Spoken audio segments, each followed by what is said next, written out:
Bapak Ibu, Abi dan Umi yang dirahmati Allah Subhanahu wa taala. Alhamdulillah telah berhadir di tengah-tengah kita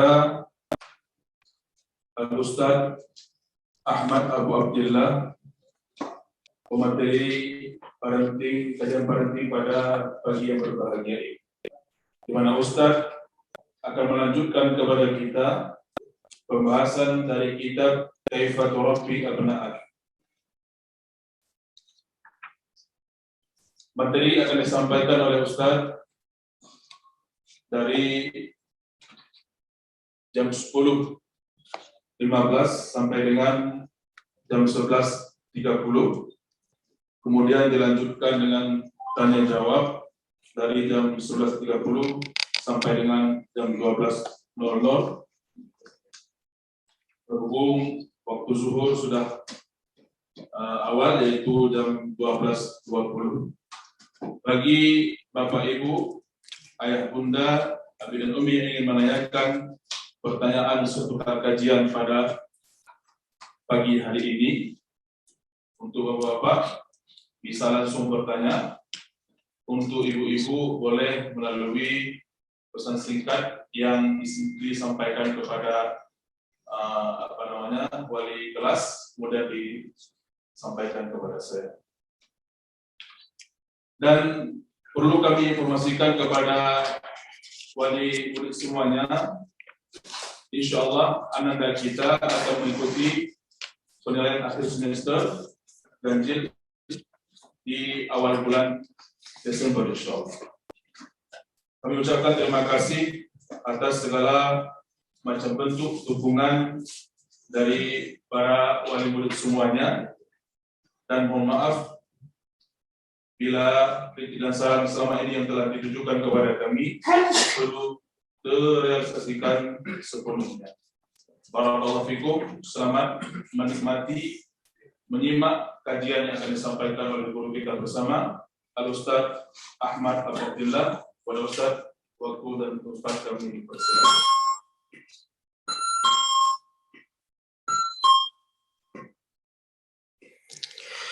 Bismillahirrahmanirrahim. Assalamualaikum warahmatullahi wabarakatuh. Alhamdulillah hamdan katsiran thayyiban mubarakan fi, mubarakan alaihi kama yuhibbu rabbuna wa yarda. Wa asyhadu an la ilaha illallah wahdahu la syarikalah, wa asyhadu anna Muhammadan abduhu wa rasuluhu sallallahu alaihi wa ala alihi wa sahbihi ajma'in, amma ba'd. Kaum muslimin dan muslimat, para ibu-ibu dan bapak-bapak yang dimuliakan oleh Allah Azza wa Jalla. Alhamdulillah, puji dan syukur marilah kita panjatkan kepada Allah Subhanahu wa taala atas berbagai limpahan nikmat dan karunia yang Allah taala curahkan kepada kita semua hingga saat ini. Dialah Allah Subhanahu wa taala yang telah mengingatkan kita semua akan banyaknya nikmat dan karunia yang Allah berikan kepada kita. Allah taala berfirman, wa in ta'uddu ni'matallahi la tuhsuha innal insana ladzalumun kafar. Dan kalaulah sekiranya kalian ingin mencoba untuk menghitung nikmat-nikmat yang Allah berikan kepada kalian, maka niscaya kalian tidak akan pernah sanggup untuk menghitungnya.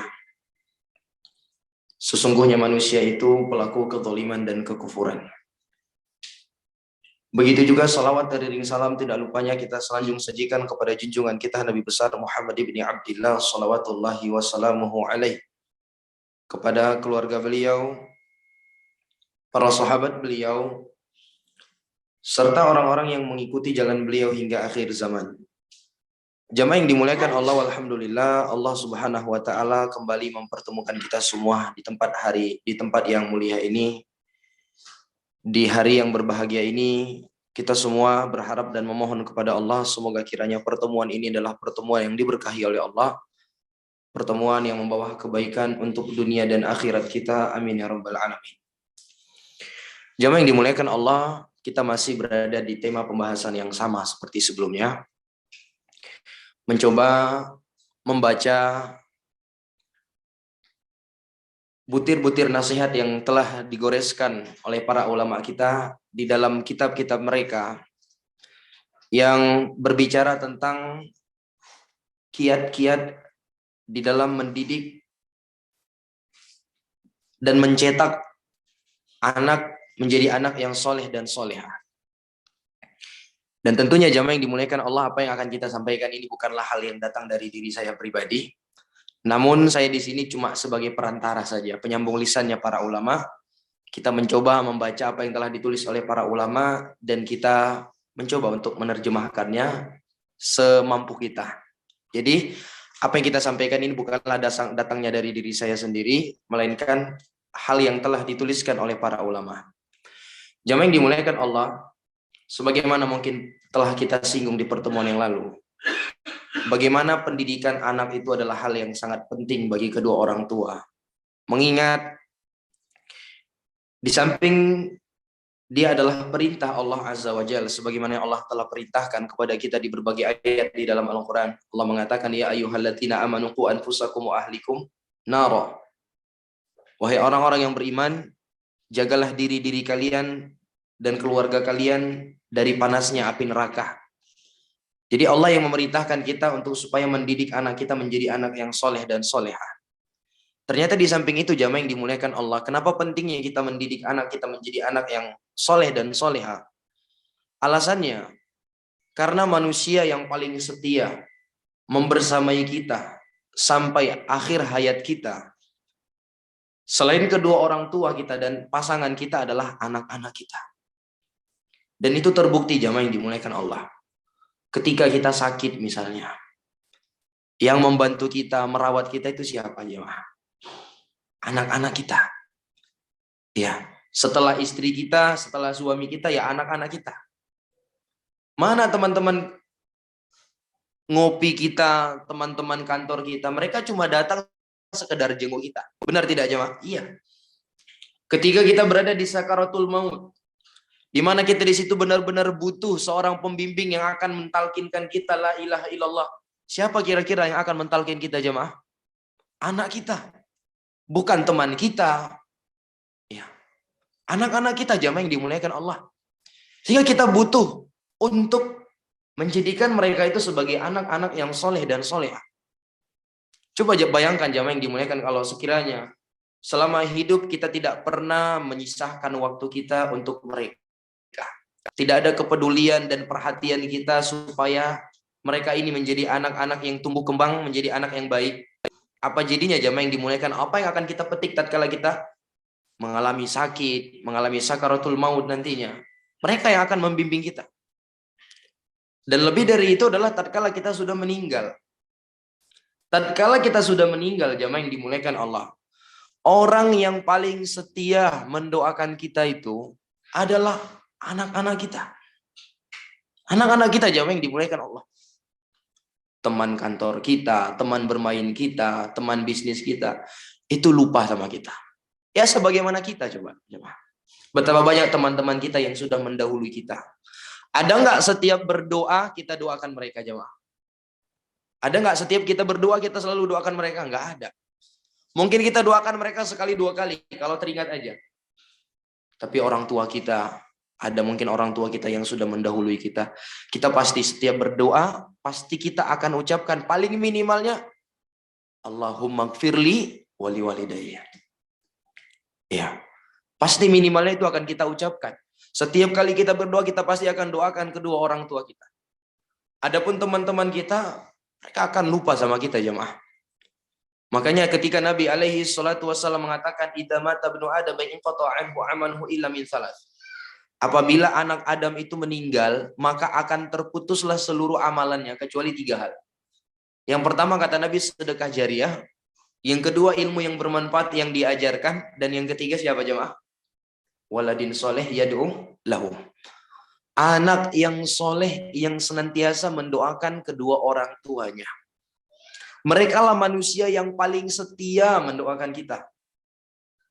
Mereka jemaah yang dimuliakan Allah. Makanya jangan sampai waktu kita itu lebih banyak sama teman-teman kita dibandingkan sama anak-anak kita. Ya, demikian. Dan ketika Nabi alaihi salatu wasallam menyebutkan anak yang akan mendoakan orang tua, Nabi menyebutkan bahwa yang mendoakan orang tua itu bukan sembarang anak. Nabi katakan waladin soleh, anak yang soleh. Hanya anak yang soleh lah yang ingat dan yang mau mendoakan orang tuanya. Kalau anaknya itu nggak soleh jamaah, sekaya apapun anaknya, sesukses apapun anaknya nggak akan doakan orang tuanya. Kenapa? Karena jangankan untuk mendoakan kedua orang tuanya, mendoakan dirinya dia nggak pernah. Ini kalau anak nggak soleh. Subhanallah. Makanya telah kita sebutkan bahwa banyak orang tua hari ini di dunia, dia merasa bahwa anak yang dia butuhkan itu adalah anak yang kaya. Anak yang banyak duit, yang bisa mengabulkan setiap keinginan. Ketika hidup, iya seperti itu dia beranggapan. Tapi tatkala dia sudah meninggal, baru semua orang tua itu sadar. Anak yang paling dia butuhkan ternyata adalah anak yang soleh. Karena anak yang soleh lah yang mau ingat dan mendoakan serta meminta ampunan untuk kedua orang tuanya. Nah, di dalam kitab ini jamaah yang dimuliakan Allah, kitab yang berjudul Kaifa Turabbi Abna'ak, bagaimana cara engkau mendidik anak-anakmu. Penulis rahimahullah menyebutkan kepada kita di sini sekurang-kurangnya ada 30 kaidah. Bagaimana orang tua itu bisa berhasil mendidik anaknya menjadi anak yang soleh dan solehah. Dan di beberapa pertemuan yang sebelumnya, kita telah membaca beberapa kaidah. Di antaranya yang kita baca di pertemuan yang lalu adalah kaidah yang keenam. Di mana orang tua itu jamaah yang dimuliakan Allah membiasakan anaknya itu selalu berada di dalam pengawasan Allah Azza wa Jalla. Di antara kiat yang terpenting menumbuhkan ketaatan pada diri seorang anak adalah an-nu'awwidahum ala muraqabatillah. Kita membiasakan mereka, mendidik mereka selalu merasa diawasi oleh Allah. Ini penting sekali jamaah yang dimuliakan Allah. Ketika kita memerintahkan mereka sesuatu, selalu kaitkan dengan Allah Azza wa Jalla. Selalu kita kaitkan dengan Allah. Jangan kita kaitkan dengan diri kita atau hal-hal yang sifatnya duniawi. Pergilah sholat, nanti Bapak kasih jajan sekian. Pergi sholat, pergi ngaji, nanti kita pergi jalan-jalan. Jangan kaitkan dengan kita jamaah yang dimuliakan Allah. Tapi selalu kaitkan dengan Allah Azza wa Jalla. Pergilah sholat, nak. Semoga Allah memasukkan engkau ke dalam surganya nanti. Allah mudahkan rezekimu, Allah perbaiki hidupmu. Demikian jemaah. Ketika kita melarangnya juga, jangan kaitkan dengan kita. Jangan buat ini nanti Bapak pukul. Kalau awas ketahuan ya, nanti Bapak kasih hukuman ini dan itu. Jangan. Ketika kita melarang dia dari sesuatu, kaitkan sama Allah. Jangan buat ini, Allah Maha melihat. Nanti Allah akan marah, Allah akan masukkan kamu ke dalam nerakanya. Kenapa ini penting jamaah yang dimuliakan Allah? Supaya kondisi si anak itu tetap stabil. Antara ada atau tidak orang tuanya, dia tetap stabil. Beda halnya kalau dia meninggalkan sesuatu karena takut sama bapaknya. Nanti kalau bapaknya sudah nggak ada, dia akan mengulangi perbuatan tersebut. Benar tidak? Iya. Dia nggak mau main game, dia meninggalkan main game, itu karena takut ketahuan sama orang tuanya.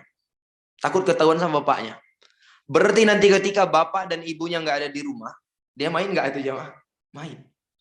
Karena yang dia takuti itu sudah nggak ada. Tapi coba kita tanamkan pada dirinya bahwa kalau dia melakukan hal tersebut, Allah Maha melihat. Dan dimanapun dia selalu dilihat oleh Allah Azza wa Jalla. Apapun yang dia ucapkan selalu didengar oleh Allah Azza wa Jalla. Maka dimanapun dia berada, insya Allah dia akan menjadi anak yang baik. Begitu juga telah kita sebutkan di pertemuan yang lalu, di antara kaidah sukses mendidik seorang anak adalah alla nuktsira minal wa'id wa tawajjuh. Kita tidak terlalu memperbanyak nasihat dan arahan yang berlebihan kepada mereka. Supaya menghindari sikap bosan yang ada pada si anak. Jadi tidak setiap saat itu kita setiap menit kita kasih nasihat, setiap melakukan kesalahan kita beri nasihat, enggak. Ada kita pilih waktu-waktu untuk memberikan nasihat. Di mana waktu-waktu dia di situ lebih lapang dan lebih mudah untuk menerima nasihat. Bukankah kita sama jamaah yang dimuliakan Allah? Kita terkadang diberikan nasihat itu tidak terima. Kenapa? Karena pasnya, waktunya nggak pas. Time-nya nggak pas jamaah. Begitu juga dengan anak. Anak itu punya perasaan sama seperti kita. Ada hal-hal di mana mereka lagi nggak mood. Maka jangan di situ kita berikan nasihat yang bertubi-tubi sama mereka. Itu berefek nanti akan membuat mereka menolak nasihat tersebut. Bukan karena mereka tidak suka nasihat, tapi karena time-nya nggak pas, momennya tidak pas. Baik, begitu juga jamaah yang dimuliakan Allah, di antara kaidah yang kita baca di pertemuan yang lalu adalah an-nu'amila abna'ana bil hubbi wal layyin. Kita bermuamalah dengan anak kita penuh dengan rasa cinta dan kelembutan. Ini penting jamaah. Penting ketika kita menyuruh, melarang anak kita sesuatu, kita mengarahkan kepada mereka, memberikan nasihat kepada mereka, kita fahamkan mereka bahwa kita ini adalah orang yang paling cinta kepada mereka. Tidak ada orang yang lebih mencintai dia, melebihi cinta kedua orang tuanya kepadanya. Itu harus kita pahamkan sama mereka. Karena terkadang anak-anak itu mereka nggak suka dilarang sama orang tuanya. Dia pikir orang tuanya ini nggak senang sama dia. Dia pikir orang tuanya ini akan menghalang-halangi dia dari suatu kenikmatan yang ingin dia dapatkan. Dia ingin main-main misalnya. Ini kan kesenangan bagi mereka. Ya, kesenangan bagi mereka. Lalu kita larang. Dia beranggapan bahwa ini mamanya ini nggak suka lihat dia senang. Terkadang seperti itu jemaah. Jadi ketika kita melarangnya dari keluar bermain-main, mungkin kita melarang dia karena ini waktunya adalah tidur siang misalnya. Ini waktunya makan. Kita harus sadarkan dia bahwa kita melarang dia itu karena kita sayang. Bukan karena kita nggak suka dia bahagia. Demikian jamaah yang dimuliakan Allah. Sebagaimana telah kita sebutkan di antara kaidah, di antara dalilnya adalah kisah Luqman Al-Hakim yang ketika itu dia menasihati anaknya. Lihat bagaimana ungkapan yang diucapkan oleh Luqman. Ya bunayya, la tusyrik billah. Inna syirka la zulmun azim. Beliau ungkapkan dengan ya bunay. Ya bunay itu diantara panggilan yang menunjukkan rahmat dan kasih sayang.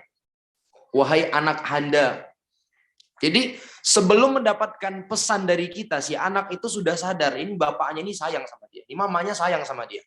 Sehingga kita kalau sudah mendapatkan pesan dari orang yang kita tahu dia ini sayang sama kita, tulus menginginkan kebaikan untuk kita, kita akan lebih mudah untuk menerima nasihat tersebut. Beda halnya kalau kita mendapatkan masukan dari orang yang kita anggap dia adalah orang musuh kita, ya nggak? Kita akan cenderung lebih waspada ini. Ini nasihat ini bisa-bisa jebakan. Demikian jemaah. Jadi si anak itu supaya dia mudah mendapatkan nasihat, menerima nasihat dan pesan dari orang tuanya, kita sadarkan mereka, kita fahamkan mereka bahwa kita ini adalah orang-orang yang sayang sama mereka. Baik, kemudian kaidah yang ke-9. Kata penulis rahimahullahu taala adalah wad'u qawanina wa anzimatin khassatin fil buyut. Yattarul abna ila tibaiha wa taqayyud biha. Kaidah yang ke-9 jamaah yang dimuliakan Allah di dalam metode pendidikan anak adalah membuat peraturan khusus di rumah. Membuat apa? Peraturan khusus di rumah. Dan kita memaksa si anak untuk tetap patuh akan peraturan tersebut. Ini penting jamaah. Jadi di rumah itu harus ada peraturan. Sebagaimana kita bekerja di suatu perusahaan, itu kalau nggak ada peraturan di perusahaan tersebut, apa yang terjadi? Kacau balau. Semua orang bisa melakukan apa yang dia kehendaki. Benar tidak? Di rumah juga seperti itu jamaah. Di rumah itu harus ada peraturan-peraturan khusus yang kita buat. Dia memberikan maslahat kepada si anak, dan kita wajibkan dia untuk taat pada peraturan tersebut. Misal, kita buat peraturan berkaitan tentang penggunaan handphone. Buat peraturan jamaah, bahwa si anak ini hanya bisa menggunakan handphone setiap harinya ataupun dalam sepekan hari ini saja, misalnya hari Ahad saja, hari libur. Hari libur di sini hari apa? Hari Ahad. Hanya boleh hari Ahad. Itu pun durasinya terbatas. Ya. Kalau hari-hari lain nggak boleh, kecuali sudah mendapatkan izin. Ini dikasih peraturan. Jangan kita kasih sebebas mungkin dia pakai handphone. Demikian jemaah. Ataupun kalau mesti tiap hari kita berikan dia handphone karena kebutuhan, kasih peraturan. Batasannya tidak boleh lebih dari 2 jam. Dan itu pun yang dibuka harus ini dan ini. Begitu jemaah. Ini peraturan namanya. Itu terkait penggunaan handphone misalnya. Peraturan terkait bermain misalnya. Si anak hanya boleh bermain di jam sekian dan jam sekian. Selebihnya di rumah. Kasih kesibukan belajar, menghafal, dan isi misalnya. Ini namanya peraturan. Peraturan terkait bagaimana dia berpakaian. Kalau selesai pakaian kotornya harus ditaruh di tempat yang kotor misalnya. Pakaiannya harus seperti ini. Ini penting jamaah yang dimuliakan Allah. Masalah makan misalnya. Jam sekian harus sudah makan. Nggak boleh ditunda lebih dari itu. Ini penting. Kita buat mereka peraturan-peraturan yang di situ mereka akan mentaatinya. Yang dengan peraturan tersebutlah mereka akan terdidik menjadi anak yang disiplin. Kalau nggak dari kecil kita biasakan mereka menjadi anak yang disiplin. Sampai besar akan berat jemaah. Berat. Kalau sudah dari kecilnya disiplin, maka insya Allah besar akan menjadi disiplin juga. Tapi kalau dari kecil sudah dibiasakan yang seperti ini, ya kita tahu sendiri bagaimana besarnya. Ini penting. Si ayah, si ibu diskusi. Buat peraturan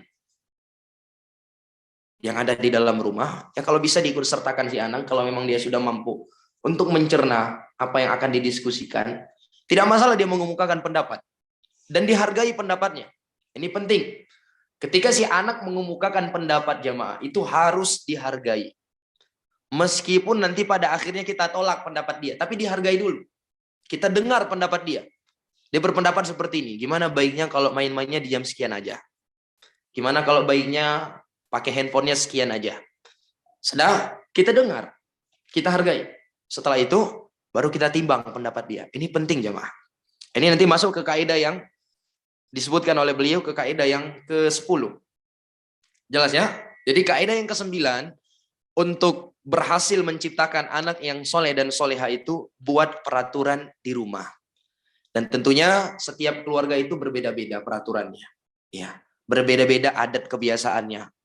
Maka si ayah, si ibu di sini bekerja sama untuk membuat peraturan tersebut. Tapi minimalnya harus ada. Harus ada peraturan-peraturan yang dibuat. Dan yang paling terpentingnya adalah masalah sholat jamaah. Masalah sholat ini penting sekali. Kalau sudah katanya berbunyi azan di masjid, kalau dia anak laki-laki harus segera ke masjid. Ini peraturan ini. Apapun aktivitasnya harus ditinggal, pergi ke masjid. Ini peraturannya. Ya. Kalau dia anak perempuan harus segera siap-siap untuk sholat. Dibuat peraturan selalu sholat di awal waktu. Demikian. Jadi insya Allah dia akan terbiasa untuk mengikuti peraturan tersebut. Paham ya? Baik.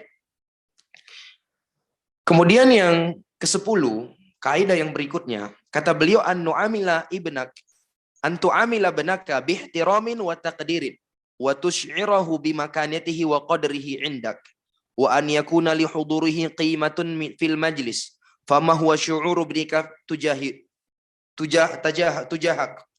indama yarji'u min safarihi fataqumu malahu wa tu'aniqu wa tudhiru lahu syauqak wa intidharaka lahu wa ma syu'uruhu wa anta tastashiruhu wa ta'khudhu bi ra'yihi. Kata beliau, kaidah yang ke-10 adalah kita bermuamalah dengan mereka bihtiramin wa takdir, dengan rasa hormat dan menghargai. Anak itu punya perasaan, Pak. Punya perasaan. Mereka akan bahagia ketika mereka sadar mereka ini dihargai. Sebaliknya mereka akan bersedih ketika mereka sadar mereka ini nggak dihargai sedikit pun. Dan di antara hal yang membuat anak itu banyak melawan sama orang tuanya, karena dia tahu ini orang tuanya nggak pernah ngehargain dia. Kalau ngomong nggak pernah didengar, ngasih pendapat nggak pernah diterima, kehadiran dia dianggap nggak ada. Ini nggak bisa seperti ini. Orang tua itu harus menghargai, menghormati anaknya. Demikian jamaah yang dimuliakan Allah. Iya. Dan kata beliau, kita harus berusaha membuat anak itu merasa dia itu memiliki kedudukan dan posisi yang sesuai di sisi kita. Lihat bagaimana Nabi alaihi salatu wassalam, sebagaimana disebutkan dalam hadis riwayat Imam Bukhari dan Imam Muslim. Utiya Rasulullah sallallahu alaihi wasallam bil qadahi min ma fashariba minhu. Thumma nadhara fi wujuhil qaum. Fa idza an yaminihi gulamun huwa asgharuhum wal asyakh wal kibaru an yasari. Pernah didatangkan kepada Nabi alaihi salatu wasalam sebuah bejana yang berisi air untuk tempat minum. Lalu Nabi minum. Selesai Nabi minum, Nabi melihat kepada orang-orang yang ada hadir pada waktu itu. Ternyata Nabi mendapati di sebelah kanan beliau ada anak kecil, yang kecil-kecil. Di sebelah kiri beliau orang-orang tua, asyakh kibar, orang-orang yang sudah tua, orang-orang dewasa. Jadi kan sunnahnya jamaah yang dimuliakan Allah. Ketika kita ingin memberi itu, sunnahnya apa? Dahulukan yang kanan kan?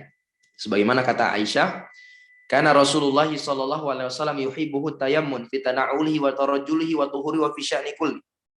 Nabi itu suka untuk mendahulukan yang kanan. Ketika Nabi pakai sendal, Nabi bersisir, Nabi bersuci dan segala aktivitas Nabi itu mendahulukan yang kanan. Itu sunnahnya, kita dahulukan yang kanan. Termasuk ketika memberi. Ketika ini ada dua orang antara kiri dan kanan kita harus memberi. Sunnahnya yang mana duluan? Kanan. Kanan dulu. Nah, ternyata di kanan Nabi ini anak kecil, di sebelah kiri Nabi orang-orang tua. Jadi Nabi tetap ingin mendahulukan yang kanan, cuma Nabi tetap ingin menjaga orang tua tadi. Orang tua ya kan punya hak juga. Apa yang dilakukan oleh Nabi kira-kira jamaah? Ini anak kecil ini. Apa kata Nabi? Ya gulam, ata'dhanu li an u'tiyal asyakh. Ini lihat nih, Nabi SAW. Nabi mengatakan, wahai anak kecil. Ya kalau bahasa kita dek, nak, dan semisal dengan itu, ata'dhanu li an u'tiyal asyakh. Apakah engkau mengizinkan aku untuk lebih dahulu memberikan orang-orang tua? Ini Rasulullah SAW jamaah. Subhanallah. Ini Rasulullah ini jamaah. Beliau itu sebagai nabi, sebagai rasul, pemimpin tertinggi kaum muslimin. Kalau bahasa kita sekarang presiden, bahkan di atas presiden lagi. Dalam perang beliau panglimanya, panglima perang. Ya, kalau bahasa kita panglima TNI-nya. Tapi lihat bagaimana akhlak beliau kepada seorang anak kecil. Apa kata beliau? Ya gulam ata'dhanu li an u'tiyal asyakh. Wahai dek, anak kecil, kamu izinkan nggak saya memberikan kepada orang-orang tua? Subhanallah. Dihargai itu anak kecil. Sehingga itu membekas sama dia jemaah. Sehingga dia menceritakan ini kepada orang-orang pada waktu itu. Membekas adab yang begitu luar biasa dari Nabi. Minta izin. Ya, bagaimana lembutnya Nabi alaihi salatu wasallam. Ata'dhanu li? Apakah engkau berikan kepada saya izin untuk mendahulukan orang tua? Maka anak tersebut pun mengatakan, ma kuntu liuthira binasibi minka ahadan ya Rasulullah. Aku tidak memberikan kepada seorang pun jatah dari engkau ya Rasulullah. Artinya karena itu yang ngasihnya Rasulullah, beliau tetap ingin mendapatkan keberkahan dari Nabi. Dia nggak berizin. Ketika anak tersebut tidak berizin, Nabi memberikan orang tua, apa yang dilakukan oleh Nabi? Nabi nggak ada centil anak tersebut, bandel kali. Enggak jamaah. Fa'atahu iya. Lalu Nabi kasih. Nabi izin nih, izin. Artinya apa? Nabi sudah izin. Dan izinnya Nabi itu bukan basa-basi ternyata. Kita terkadang kan izin, tapi izinnya basa-basi. Anaknya nggak kasih izin ya tetap dikasih juga. Orang tua ini saya barulah anak kecil. Nabi nggak. Ketika anak tersebut nggak kasih izin, fa'atahu iya. Lalu Nabi kasih nih. Karena hak dia di sebelah kanan. Ini luar biasa jamaah. Kita terkadang mampu seperti itu ketika berhadapan dengan orang-orang besar saja. Ketika kita berhadapan dengan bos kita, dengan atasan kita, dengan pimpinan kita, Masya Allah, adab dan akhlak kita luar biasa. Kita benar-benar menghargai. Tapi ketika kita berhadapan dengan anak kita sendiri, anak yang kita lahirkan, subhanallah. Kita nggak pernah memposisikan mereka seperti ini. Padahal seperti saya bilang tadi, ketika kita sakit, yang paling terdepan merawat kita setelah istri dan orang tua kita adalah anak kita. Ketika kita sakaratul maut, yang setia menjaga kita, mentalkin kita la ilaha illallah siapa jemaah? Anak kita. Teman-teman kita tuh nggak ada, mereka sibuk dengan aktivitas mereka. Kalau kita sakit, andailah kita sakit sebulan, itu teman kita paling jenguknya sekali aja itu. Iya kan? Sekali aja. 2 kali sudah hebat kali tuh. Kalau ada teman yang sakit dijenguk 2 kali udah hebat kali. Sebulan. Cuma sekali dijenguk. Selama sebulan itu siapa yang menjaga kita? Anak-anak kita. Mereka yang jaga kita jemaah.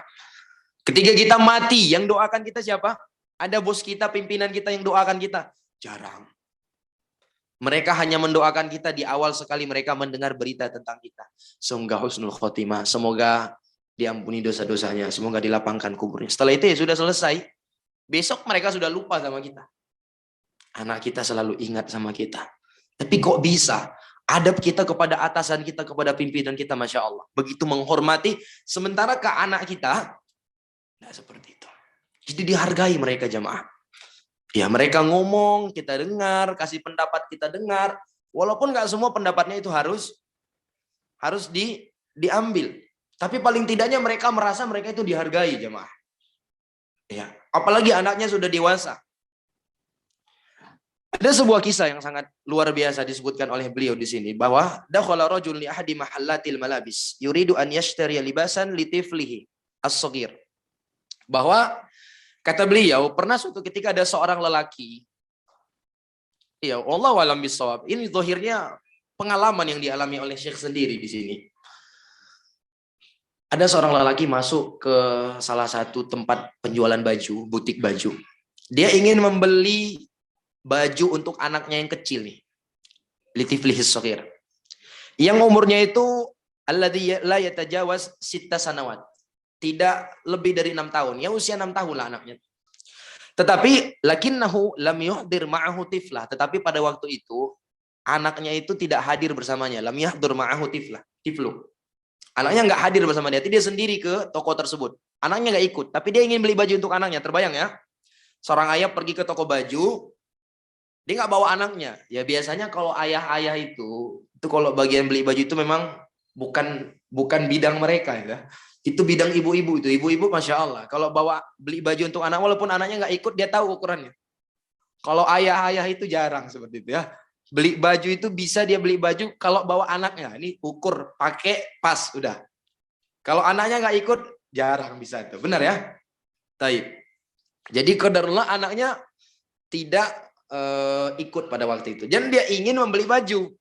Ya tentunya ukurannya kan dia ragu-ragu nih. Ini kebesaran atau kekecilan nanti.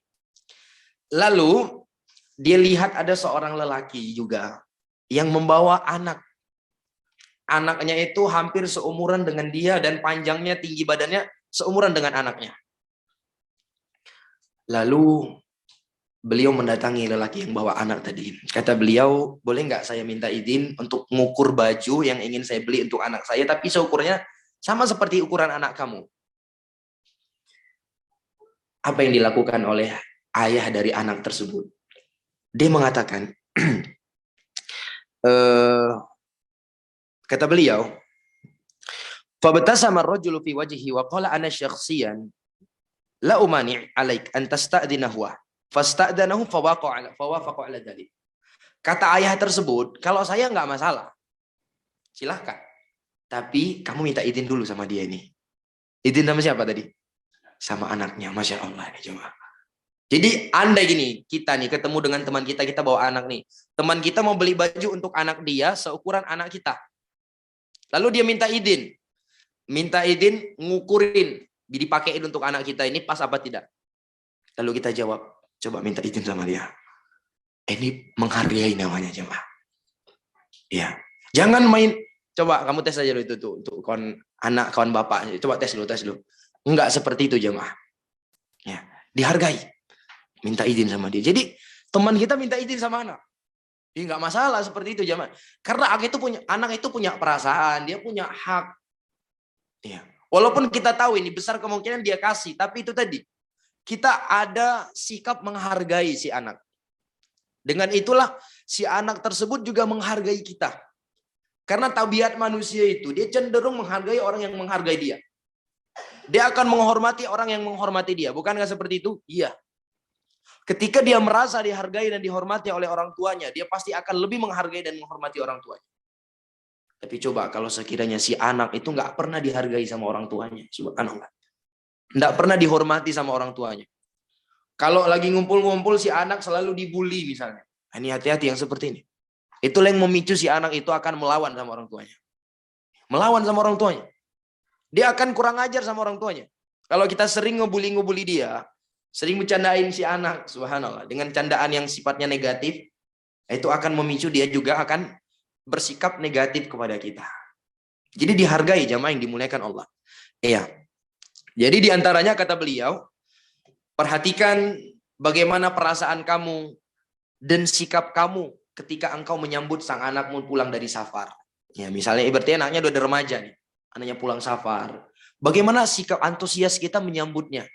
Jangan anak pulang dari safar ya udah acuh tak acuh gitu. Disambut jamaah yang dimuliakan Allah. Kita berdiri menyambutnya, memeluknya, menampakkan rasa rindu kita kepada dia, bahwa kita benar-benar menantinya. Seperti itu jamaah yang dimuliakan Allah. Jelas ya? Baik. Begitu juga kata beliau, wa ma syu'uruhu wa antas tastashiruhu wa ta'khudhu bi ra'yi. Engkau perhatikan bagaimana perasaannya ketika engkau mengajak dia musyawarah, engkau dan mengambil pendapatnya. Diajak anak itu diskusi. Ini berkaitan tentang dia misalnya, main-main dia. Diajak diskusi. Dek, yuk kita ngobrol sebentar. Ada yang mau Bapak bicara ini nih. Ini gimana menurut adik ini? Kalau sekiranya main-mainnya jangan permainan itulah, diganti dengan permainan yang lain. Gimana pendapat adik kalau teman main-mainnya janganlah orang-orang yang kayak gituan. Pilihlah teman-teman yang lebih baik. Demikian jemaah. Jadi ketika kita ingin melarangnya, dia sudah tahu alasannya apa dan dia berhak untuk mengemukakan pendapatnya. Oh janganlah Pak seperti itu. Karena sebenarnya dia itu baik, orangnya seperti ini dan seperti ini. Seperti itu jemaah. Jadi jangan langsung main larang. Kamu nggak boleh main-main sama dia. Titik. Dah. Tanpa kita beri dia kesempatan untuk memberikan alasan kenapa dia berkawan dengan orang tersebut. Jelas ya Pak? Jadi itu dia kaidah yang ke-10. Kita dituntut untuk menghargai dan menghormati si anak. Supaya mereka juga akan membalas kita dengan hal yang sama. Baik. Kemudian kaidah yang ke-11. Ta'amal ma'ahum bila tasannu'in wa takallufin wa la tamsilin. Kata beliau, hendaklah engkau bermuamalah dengan anakmu tanpa ada paksaan. Bermuamalah dengan mereka tanpa ada paksaan, wala takalluf, dan tidak pula sikap berlebihan, wala tamtsil, dan tidak pula dengan suka membanding-bandingkan. Jadi ketika kita bersikap bermuamalah dengan anak itu jamaah yang dimuliakan Allah, jangan suka memaksa. Jangan suka memaksa si anak. Jadi usahakan setiap apa yang mereka lakukan itu sesuai dari keinginan mereka yang sudah kita kontrol. Jangan sampai mereka sholat karena paksaan kita. Disadarkan mereka. Jadi mereka melakukan itu atas kemauan dirinya sendiri. Jangan dipaksa. Jangan pula hal-hal yang berlebihan kita berikan sama mereka. Wala tamthil. Tidak pula hal-hal yang sifatnya itu suka membanding-bandingkan. Nah, ini diantara kesalahan dan kekeliruan orang tua ini. Suka membandingkan anaknya. Ketika dia mendapati anaknya tidak sehebat anak tetangga. Nah, tuh lihat tuh anak si Fulan tuh. Nggak kayak kamu tuh. Tuh tengok tuh si Fulan itu. Dia sudah menghafal sekian dan sekian, nggak seperti kamu. Kamu malas sekali orangnya. Ya. Nggak bisa seperti itu jamaah yang dimuliakan Allah. Jangan suka membanding-bandingkan. Ingat, kita mendidik anak itu bukan untuk supaya anak kita itu menjadi anak yang lebih unggul daripada anak orang lain. Itu salah. Bukan itu tujuan kita mendidik anak. Bukan untuk supaya anak kita menjadi anak yang lebih unggul daripada orang lain. Enggak. Kita mendidik anak itu supaya menjadi anak yang soleh. Nah, membanding-bandingkan itu bukanlah hal yang baik itu jemaah. Betapa sering sikap membanding-bandingkan itu justru mematahkan dan membunuh mental si anak. Iya enggak? Iya, si anaknya jadi patah mental. Karena kita suka membanding-bandingkan. Dia kehilangan kepercayaan diri. Karena siapa ini? Karena orang tuanya. Sampai-sampai saya pernah dengar ada sebuah berita di mana si anak itu dia nggak berani pulang ke rumahnya di hari penerimaan rapot. Jadi dia ambil rapot nih dari sekolah. Ternyata dia mendapati nilai dia nggak sebagus anak tetangga. Dia nggak berani pulang. Sampai orang tuanya khawatir mencari si anak tadi. Dia nggak berani pulang, subhanallah. Kenapa? Dia sudah tahu ini kok saya pulang nih, bapak saya suka membanding-bandingkan dengan anak tetangga. Itu nggak baik seperti itu jamaah yang dimuliakan Allah. Untuk memotivasi itu nggak seperti itu.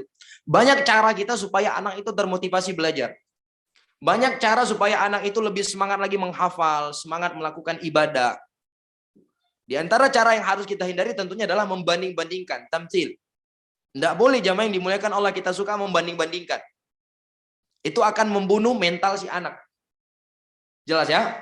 Akan membunuh mental si anak. Dan dia akan tidak percaya diri.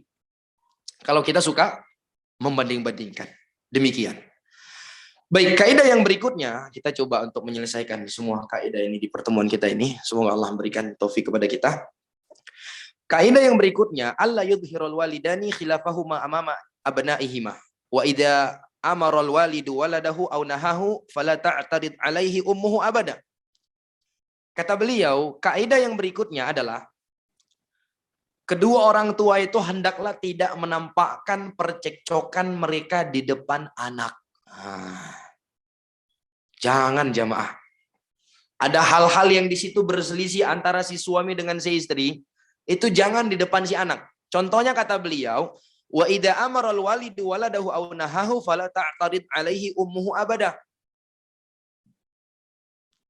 Apabila si ayah memerintahkan atau melarang si anak, hendaklah si ibu itu tidak menentang apa yang diperintah dan yang dilarang oleh ayahnya di depan anaknya. Wal aksu kadzalik, sebaliknya juga demikian. Ketika si ibu melarang anaknya, datang dia ke bapaknya, mama larang ini, halo mama ini, kasihlah di depan anak. Nggak bisa seperti itu jemaah. Ya. Atau ibunya memerintahkan dia sesuatu, lalu anak ngadu sama bapaknya. Anak ngadu sama bapak nih.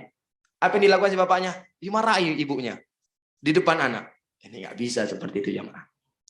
Tidak bisa. Sebaliknya juga seperti itu. Si ayah melarang anaknya sesuatu. Pas ayahnya pergi, mamanya bilang, udah nggak apa-apa buat. Nanti mama nggak kasih tahu sama ayah. Itu nggak bisa. Apalagi dengan di depan si anak mereka beradu argumentasi nih. Si ayah dengan si ibu. Ini nggak boleh, ibunya bilang boleh. Atau si ayah bilang nggak boleh, ibunya bilang boleh. Ini nggak bisa jamaah yang dimuliakan Allah. Tidak bisa. Paham ya? Kalaupun ada hal yang harus didiskusikan antara si ayah dengan si ibu, itu jangan di depan si anak. Jangan di depan si anak. Iya. Kata beliau, fa in kana fil amri awin nahyi ijhafun fi haqqihi fala yakunul i'tiradu wan niqashu amamahu. Meskipun ada perintah dan larangan yang memihak kepada sang anak, itu hendaklah tidak ditampakkan kontradiksi tersebut, perselisihan tersebut di depan si anak. Jadi misal nih, si ayah membuat sebuah peraturan. Mungkin peraturan ini terlalu keras, terlalu tegas bagi si anak. Sehingga ibunya ingin memberikan keringanan kepada si anak. Ya kan? Dia ingin mengkritik peraturan yang dibuat sama si ayah. Demi untuk memberikan keringanan kepada si anak. Itu si ibunya harus pandai. Jangan di depan siapa? Si anak. Jangan di depan si anak. Ya. Paham kan? Jangan di depan si anak. Sebaliknya, ketika si ibu memerintahkan si anak atau melarang si anak, dan si ayah ingin mengkritisi, jangan di depan si anak. Demikian jamaah yang dimuliakan Allah. Ya. Jangan di depan si anak. Li'annahu in i'tarada ahaduhuma 'alal akhar amamahu fa innahu sayataqidu annahu ala haq. Kenapa kita tidak diperbolehkan untuk menampakkan percekcokan, perselisihan kita di depan si anak? Karena kalau mereka itu saling adu argumentasi di depan si anak itu nantinya akan berkeyakinan bahwa dia benar nih. Tuh lihat saya benar. Buktinya apa? Mama dibela sama mama. Ya kan? Tuh lihat. Buktinya apa? Dibela sama bapak. Ini nggak bisa jamaah yang dimuliakan Allah. Akan membuat si anak itu menjadi anak yang egois. Tidak bisa seperti itu jamaah. Ya, biasanya ini terjadi bukan antara ayah dan ibu ini. Antara orang tua dengan nenek nih. Kakek. Nah, itu tidak bisa seperti itu. Ketika ayahnya, ibunya melarang sesuatu, dia ngadu sama neneknya. Neneknya, ya namanya seorang nenek, kepada cucunya, udah kasihlah. Ini nggak bisa yang seperti ini. Ya, atau kakeknya, nggak bisa jemaah. Kalaupun ada hal-hal yang harus menjadi diskusi antara si ayah dan si ibu, jangan ditampakkan di depan si anak. Apalagi sampai berantem beneran di depan anak, itu tidak baik jamaah yang dimuliakan Allah. Si ayah, si ibu berantem di depan anak, itu tidak bisa seperti itu. Atau si suami ingin memarahi istrinya. Ini bapak-bapak harus paham ini. Ketika memarahi istri itu tidak boleh di depan anak. Itu fatal sekali jemaah. Ketika si ayah, si suami ya, sudah mulai lancang untuk memarahi istrinya di depan anak, itu efek terbesarnya nanti apa jemaah? Akan membuat si anak juga nggak menghargai ibunya. Rendah, jatuh martabat ibunya di depannya anak. Kalau sudah kita bentak istri kita, apalagi sampai kita maki, iya dan bilang di depan anak, itu martabat istri jatuh. Anak kita nggak menghargai istri kita lagi, nggak menghargai ibunya. Kalau anak sudah nggak menghargai orang tua, dia kan tidak mau taat kepada anaknya. Subhanallah. Jadi jangan ditampakkan percekcokan kita di depan mereka. Fa innahu sayataqidu annahu ala haq wa annahu madlum. Atau itu akan membuat dia merasa dia ini pihak yang terzolimi dari peraturan yang dibuat si ayah ini. Dia ini terzolimi nih, merasa dirinya lah yang korban. Si ayahnya adalah pelaku kejahatan atas dirinya ini. Zolim ayahnya kepada dia. Itu tidak bisa seperti itu jamaah Allah. Ya. Wa yastaqwi biman dafa anhu ala tarfil akhar. Dan itu juga akan membuat menjadi kuatlah pemahamannya karena ada yang membelanya dari pihak lain. Itu tadi. Jadi dia akan egois karena dia merasa ada yang membela dia. Lihat ibu saya membela saya, lihat ayah saya membela saya. Jadi itu tadi jamaah, ketika kita ada hal-hal yang harus didiskusikan antara si ayah dengan si ibu, itu jangan di depan anak karena akan berefek bahwa si anak itu akan merasa ini lihat saya ada yang membela saya. Ya namanya suami istri itu tidak selamanya sejalan. Untuk menyatukan isi dua kepala itu menjadi satu tujuan, itu tidak semudah yang kita bayangkan jemaah. Benar kan? Tidak semudah itu jemaah. Isi kepala suami dengan isi kepala istri itu untuk disatukan tetap di atas satu jalur itu berat. Sering terjadi apa istilahnya ya? Ya kontradiksi antara perintah si suami dengan larangan si ibu itu sering. Nah, disinilah kita harus pintar-pintar jangan kita tampakkan itu di depan si anak. Misal, contoh nih, ayahnya dengan tegas, anak nggak boleh pakai HP. Nggak boleh pakai HP. Walaupun si anak nangis. Ya, ibunya biasanya lebih lembut main perasaan. Kalau udah nengok anaknya nangis 5 menit aja, udah nggak tahan ibunya itu. Ibunya kasih aja lah, kasih aja. Nah, kalaupun ini harus didiskusikan, harus dikasih biar yang ngasihnya itu si ayah. Apa maksudnya? Jadi tadi si ayah sudah kasih peraturan nih. Nggak boleh main HP. Sehingga anaknya nangis nih. Lalu ibunya mencoba memberikan masukan. Kasihlah 10 menit aja, setengah jam aja supaya dia diam. Nah yang ngasih handphone ini siapa? Ke anak nantinya. Kalaupun harus dikasih. Jangan si ibu. Kasih si ayah. Nah, jadi seakan-akan itu adalah ide dari si ayah sendiri yang sudah berubah. Kasihan melihat anaknya. Jadi kalau ibu yang ngasih, dia akan beranggapan, ini bapak saya ini kejam. Ibu saya yang sayang sama saya. Nggak boleh seperti itu jemaah. Paham kan? Ketika ayahnya melarang, jangan keluar. Kalau keluar, lihatlah. Lalu ibunya, kasihlah bang main-main. Dia setengah jam aja. Sayang itu teman-temannya udah nunggu di luar. Nah yang memberikan izin nanti bukan ibunya. Siapa? Si ayah. Ayah yang panggil dia. Kamu boleh keluar, tapi setengah jam. Seperti itu. Jangan ibunya, udah kamu keluar aja nak setengah jam. Jadi akan beranggapan, tuh lihat bapak saya itu memang kayak gitu dia itu keras kepala sekali. Ibu saya yang sayang kepada saya. Nggak bisa jamaah. Jadi itu tadi jangan ditampakkan perselisihan antara si ayah dan si ibu. Masya Allah. Sampai segitunya mereka di dalam menuliskan hal tersebut. Ya, mungkin hal yang jarang kita pikirkan ya.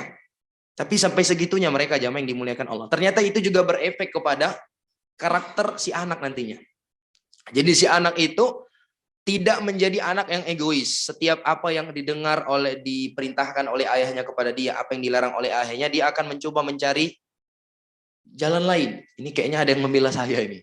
Ibu saya nggak ada, pergi ke neneknya nggak, pergi ke kakeknya, pergi ke tantenya, gitu jadinya. Jelas ya? Baik. Kemudian kaidah yang berikutnya, ke-13.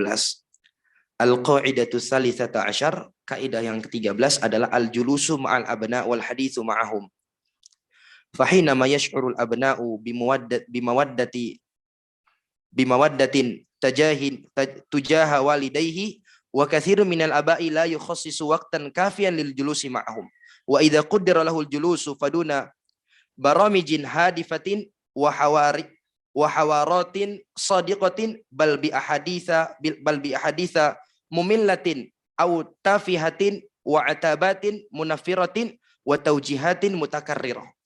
Kata beliau, kaidah yang ke-13 adalah si ayah, si ibu itu punya waktu untuk duduk bersama anak-anaknya, berbincang-bincang dengan anak-anaknya.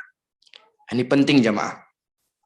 Kita, sesibuk apapun kita, harus ada waktu kita duduk dengan anak. Harus ada waktu kita ngobrol dengan anak-anak kita jamaah. Ya, kita sudah dari pagi sampai sore di kantor misalnya. Itu pulang malam, usahakanlah langsung ke rumah.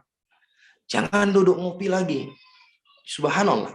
Pagi sampai sore sudah di kantor. Malam pulang duduk ngopi sampai jam 11. Pulang anak sudah tidur. Kapan waktu kita bersama anak jemaah? Kapan si anak itu akan merasa dia punya ayah yang perhatian sama dia? Kapan si anak akan sadar dia punya ayah yang sayang sama dia? Tidak bisa seperti itu jamaah yang dimuliakan Allah. Kita punya waktu untuk duduk bersama mereka, berbincang-bincang dengan mereka.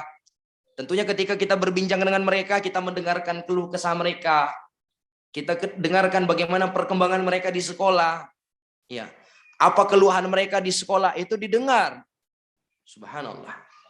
Coba lihat betapa banyak sang ayah, sang ibu yang itu nggak mau dengar anaknya, nggak punya waktu duduk sama anak. Subhanallah. Sehingga kata beliau, banyak dari orang tua itu tidak menyisihkan waktu khusus yang cukup untuk duduk bersama anak-anaknya. Siapa ini jemaah? Ya kita terkadang. Kita duduk dengan teman-teman kita ngopi silahkan, tapi jangan tiap malam. Masa iya tiap malam kita ngopi? Sama teman kita punya waktu, sama anak kita nggak punya waktu. Subhanallah. Jadi usahakan jemaah ada waktu. Supaya apa ini? Supaya membangun kedekatan antara orang tua dengan anak. Ini harus dibangun. Ya. Jangan sampai anak kita itu merasa dia itu seperti orang lain bagi kita. Tidak ada hubungan batin yang kuat antara si ayah dengan si anak. Coba kita lihat betapa sering kita lihat. Ada terkadang anak-anak itu dia lebih betah pergi jalan, pergi ke masjid, pergi ke kajian sama kawannya dibandingkan sama orang tuanya. Kenapa ini? Karena nggak ada hubungan yang baik antara si ayah dengan si anak. Dan hati-hati jamaah yang dimuliakan Allah. Ketika anak kita itu masih kecil, masih membutuhkan kita nggak menyisakan waktu sama mereka, buat mereka, jangan harap nanti di masa tua, di saat kita butuh mereka menyisihkan waktu untuk kita, mereka ada. Al-jaza' min jinsil amal. Balasan itu sesuai dengan amal perbuatan kita. Kalau kitanya saja nggak pernah menyisihkan waktu buat anak, jangan harap anak kita akan mau menyisihkan waktu buat kita. Tapi coba lihat, ya, ketika kita punya waktu khusus dengan anak-anak kita, setiap akhir pekan kita bawa tuh anak-anak kita main-main, kita bawa anak kita jalan-jalan. Nanti dia besar jamaah, ada yang dia ingat dari kita. Ada yang dia ingat dari kita. Dulu bapak kami itu kalau hari Ahad, itu kami selalu dibawa ke pantai. Nah, misalnya seperti itu. Kami selalu dibawa jalan-jalan. Ada yang dia ingat dari kita, iya nggak? Tapi coba kita nggak pernah bawa dia kemana-mana, nggak punya waktu duduk sama dia. Apa yang mau diingat dari kita? Sehingga nanti kita di akhir hayat, di akhir usia kita sudah tua, renta. Mereka juga enggan bawa kita jalan-jalan. Nggak mau bawa kita main-main. Iya kan? Jadi harus punya waktu jamaah. Harus punya waktu. Sehingga kata beliau, banyak orang-orang tua itu yang tidak menyisihkan waktu khususnya yang cukup untuk anak-anaknya. Iya. Wa idza qaddara lahul julus, dan kalaupun dia duduk dengan si anak, maka tidak ada program ataupun target tertentu. Tidak ada program atau target tertentu. Tidak ada pembicaraan yang bermanfaat. Demikian jamaah yang dimuliakan Allah. Tidak ada pembicaraan yang bermanfaat, melainkan pembahasan yang membosankan, yang nggak ada manfaat sama sekali, yang akan membuat si anak itu lari dari arahan. Paham kan? Jadi ada waktu duduk dengan anak. Kemudian tatkala kita duduk dengan anak, ya, itu harus ada, kita fokus dengan mereka. Ada pembahasan yang penting untuk kita bahas sama mereka. Ya minimalnya kita ngobrol sama mereka. Jangan kita sudah jarang duduk sama anak, jarang ngumpul sama anak. Subhanallah. Udah duduk sama anak, sudah ngumpul sama anak, kita sibuk dengan apa ya, dengan HP. Subhanallah. Ya, semoga Allah memberikan taufik kepada kita. Lihat betapa banyak handphone ini menyita waktu kita, jemaah. Kita sudah di luar sibuk dengan handphone, sibuk dengan pekerjaan. Di dalam rumah kita juga sibuk dengan HP kita. Subhanallah. Semoga Allah memberikan hidayah dan taufik kepada kita. Memang ini hal yang berat, jemaah. Mengingat di masa sekarang itu keterkaitan kita dengan handphone itu sudah sangat erat, ya kan? Kita keluar nggak bawa anak itu nggak apa-apa. Ya, asal jangan ketinggalan HP. Kalau katanya keluar rumah ketinggalan HP itu kayak ada yang separuh dari jiwa kita ini hilang, tinggal di rumah. Gelisahnya minta ampun, Masya Allah. Benar nggak ya, Mah? Lebih mending ketinggalan dompet daripada ketinggalan HP, ya kan? Subhanallah. Ya di rumah juga jangan seperti itu, jemaah. Di rumah kita punya anak-anak, punya istri, berikan waktu yang cukup untuk mereka. Berbincang dengan mereka, dengarkan keluh kesah mereka. Demikian jemaah yang dimuliakan Allah. Jadi ini diantara hal yang membantu kita semua untuk menjadikan anak-anak kita itu menjadi anak yang soleh dan soleha, kita menyisihkan waktu yang khusus untuk mereka. Baik. Kemudian kaidah berikutnya adalah an-nakhtara lahum ahsana sadiqin hina ma yazulu anna min ina'i tarbiyati nisfat tariq. Ya. Kaidah berikutnya adalah kita berusaha untuk memilihkan teman yang baik bagi si anak. Ya. Karena kata beliau, ini akan membantu menghilangkan beban kesusahan mendidik anak setengah jalan. Nisfat tariq, setengah jalan. Artinya apa? Peranan teman-teman dari anak kita itu sangat luar biasa, jemaah. Luar biasa. Jadi ketika kita memilih untuk anak kita teman-teman yang baik, itu seakan-akan beban kita sudah hilang setengah tuh. Beban kita sudah hilang setengah, tinggal setengahnya lagi kita usahakan. Teman, circle anak, lingkungan anak, itu dipilih yang sebagus-bagusnya, sebaik-baik mungkin. Karena teman itu sangat memberikan pengaruh yang sangat luar biasa. Coba kita lihat, di rumah si anak nggak pernah diajarkan hal yang macam-macam. Di sekolah juga si anak nggak pernah diajarkan yang macam-macam. Tapi kok bisa-bisanya si anak ini berperilaku buruk? Dari siapa dia dapatkan? Dari siapa? Teman. Teman. Jadi tatkala kita benar-benar perhatian memberikan makanan yang dimakan si anak, jangan sampai dia sakit karena makanan tersebut. Harusnya perhatian kita lebih besar tatkala kita melihat anak kita ini berteman dengan siapa. Makanya orang tua itu terkhusus ya, ketika dia memberikan izin anaknya keluar rumah, dia harus tahu anaknya ini keluar sama siapa. Anaknya ini berteman sama siapa. Itu penting. Ketika anaknya harus punya handphone nih, kita harus tahu ini yang menjadi teman anaknya siapa. Anaknya chattingannya sama siapa aja. Harus tahu jamaah yang dimuliakan Allah. Teman itu memberikan pengaruh yang sangat luar biasa. Jangankan anak yang masih labil. Anak itu kan ya bagaikan kertas putih anak itu jamaah. Dia menerima setiap warna goresan yang datang kepada dia. Itu anak. Berbeda dengan kita sudah mampu membandingkan. Datang nih teman yang buruk, ngajak kita kepada kejelekan. Kita sudah bisa menolak nih. Tapi bersamaan dengan itu sering sekali nggak kita tergoda dengan teman-teman? Sering. Apalagi dengan anak, jamaah. Apalagi dengan anak. Sampai-sampai para ulama mengibaratkan teman itu seperti apa? Kata mereka, as-sahibu sahib. Teman itu bisa menarik. Teman itu bisa menyeret. Kalau teman itu adalah yang baik, kita akan terseret kepada kebaikan. Kalau teman itu adalah teman yang buruk, kita akan terseret kepada keburukan. Makanya lah di dalam agama kita, undang-undang masalah pertemanan ini diberi porsi yang begitu besar. Sampai-sampai di dalam Al-Quran, Allah menyebutkan di antara salah satu penyesalan penghuni neraka itu apa? Allah mengatakan, yauma ya'addu dzalimu ala yadayhi yaqulu ya laitani ittakhadtu ma'ar rasuli sabila. Ya wailata laitani lam attakhid fulanan khalila. Laqad adallani 'ani dzikri ba'da id ja'ani wa kana syaitanu lil insani khadula. Allah mengatakan, dan ingatlah hari di mana orang-orang dolim itu menyesal sembari menggigit kedua tangannya. Jadi besarnya penyesalan orang yang dolim nanti di kehidupan akhirat. Ini kedua tangan ini masuk ke dalam mulut. Kalau orang sekarang menyesal gambarannya seperti apa? Mengisap jempol, kan cuma jempol yang masuk ke mulutnya. Nanti pada hari kiamat Allah gambarkan. Ya, dua tangan ini masuk ke mulutnya. Saking besarnya penyesalan dia.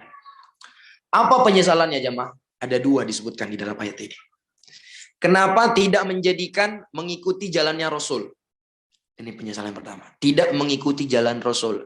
Ini juga jadi pelajaran penting bagi kita jamaah yang dimuliakan Allah. Kita nggak akan ditanya oleh Allah, tidak disiksa oleh Allah lantaran kita menyisi seluruh manusia di atas muka bumi ini.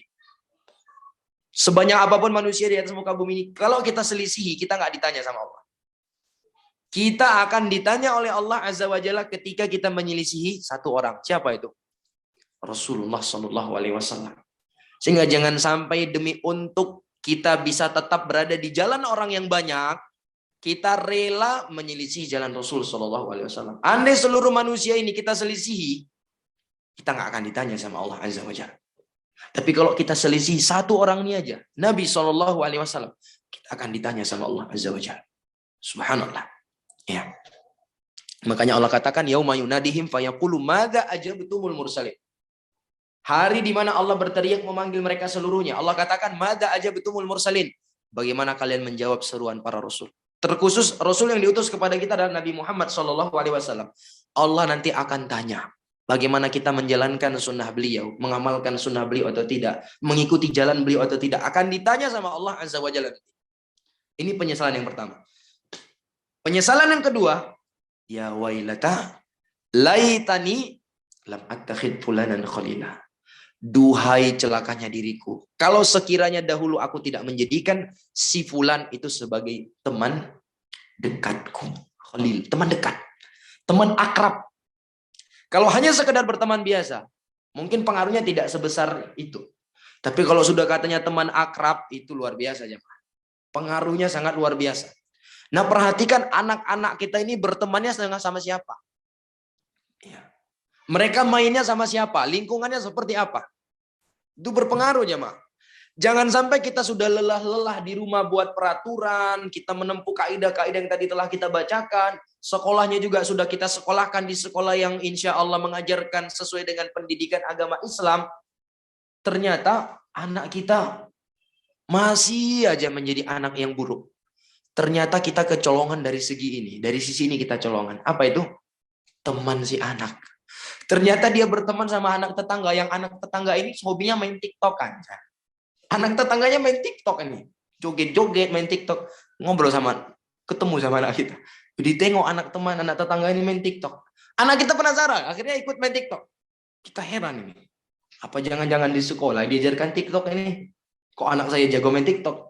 Pihak sekolah juga demikian, akan berpikiran, ini kok anak ini jago main TikTok, apa di rumahnya diajarkan mama sama ayahnya nih?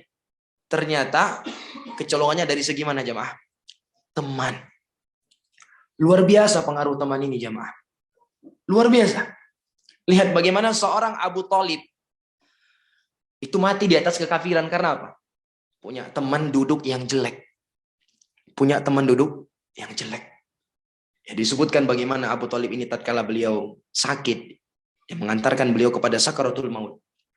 Beliau didatangi oleh Nabi, didakwahi oleh Nabi, ya amin qul la ilaha illallah kalimatan uhajjalaka biha indallah. Wahai pamanku, ucapkan la ilaha illallah, sebuah kalimat yang aku akan bela nanti kamu di hadapan Allah. Apa yang terjadi? Disebutkan pada waktu itu wa indahu Abdullah ibni Abi Umayyah wa Abu Jahal. Ada dua pentolan Quraisy yang menjadi teman duduknya Abu Thalib pada waktu itu. Abdullah bin Abi Umayyah dan Abu Jahal.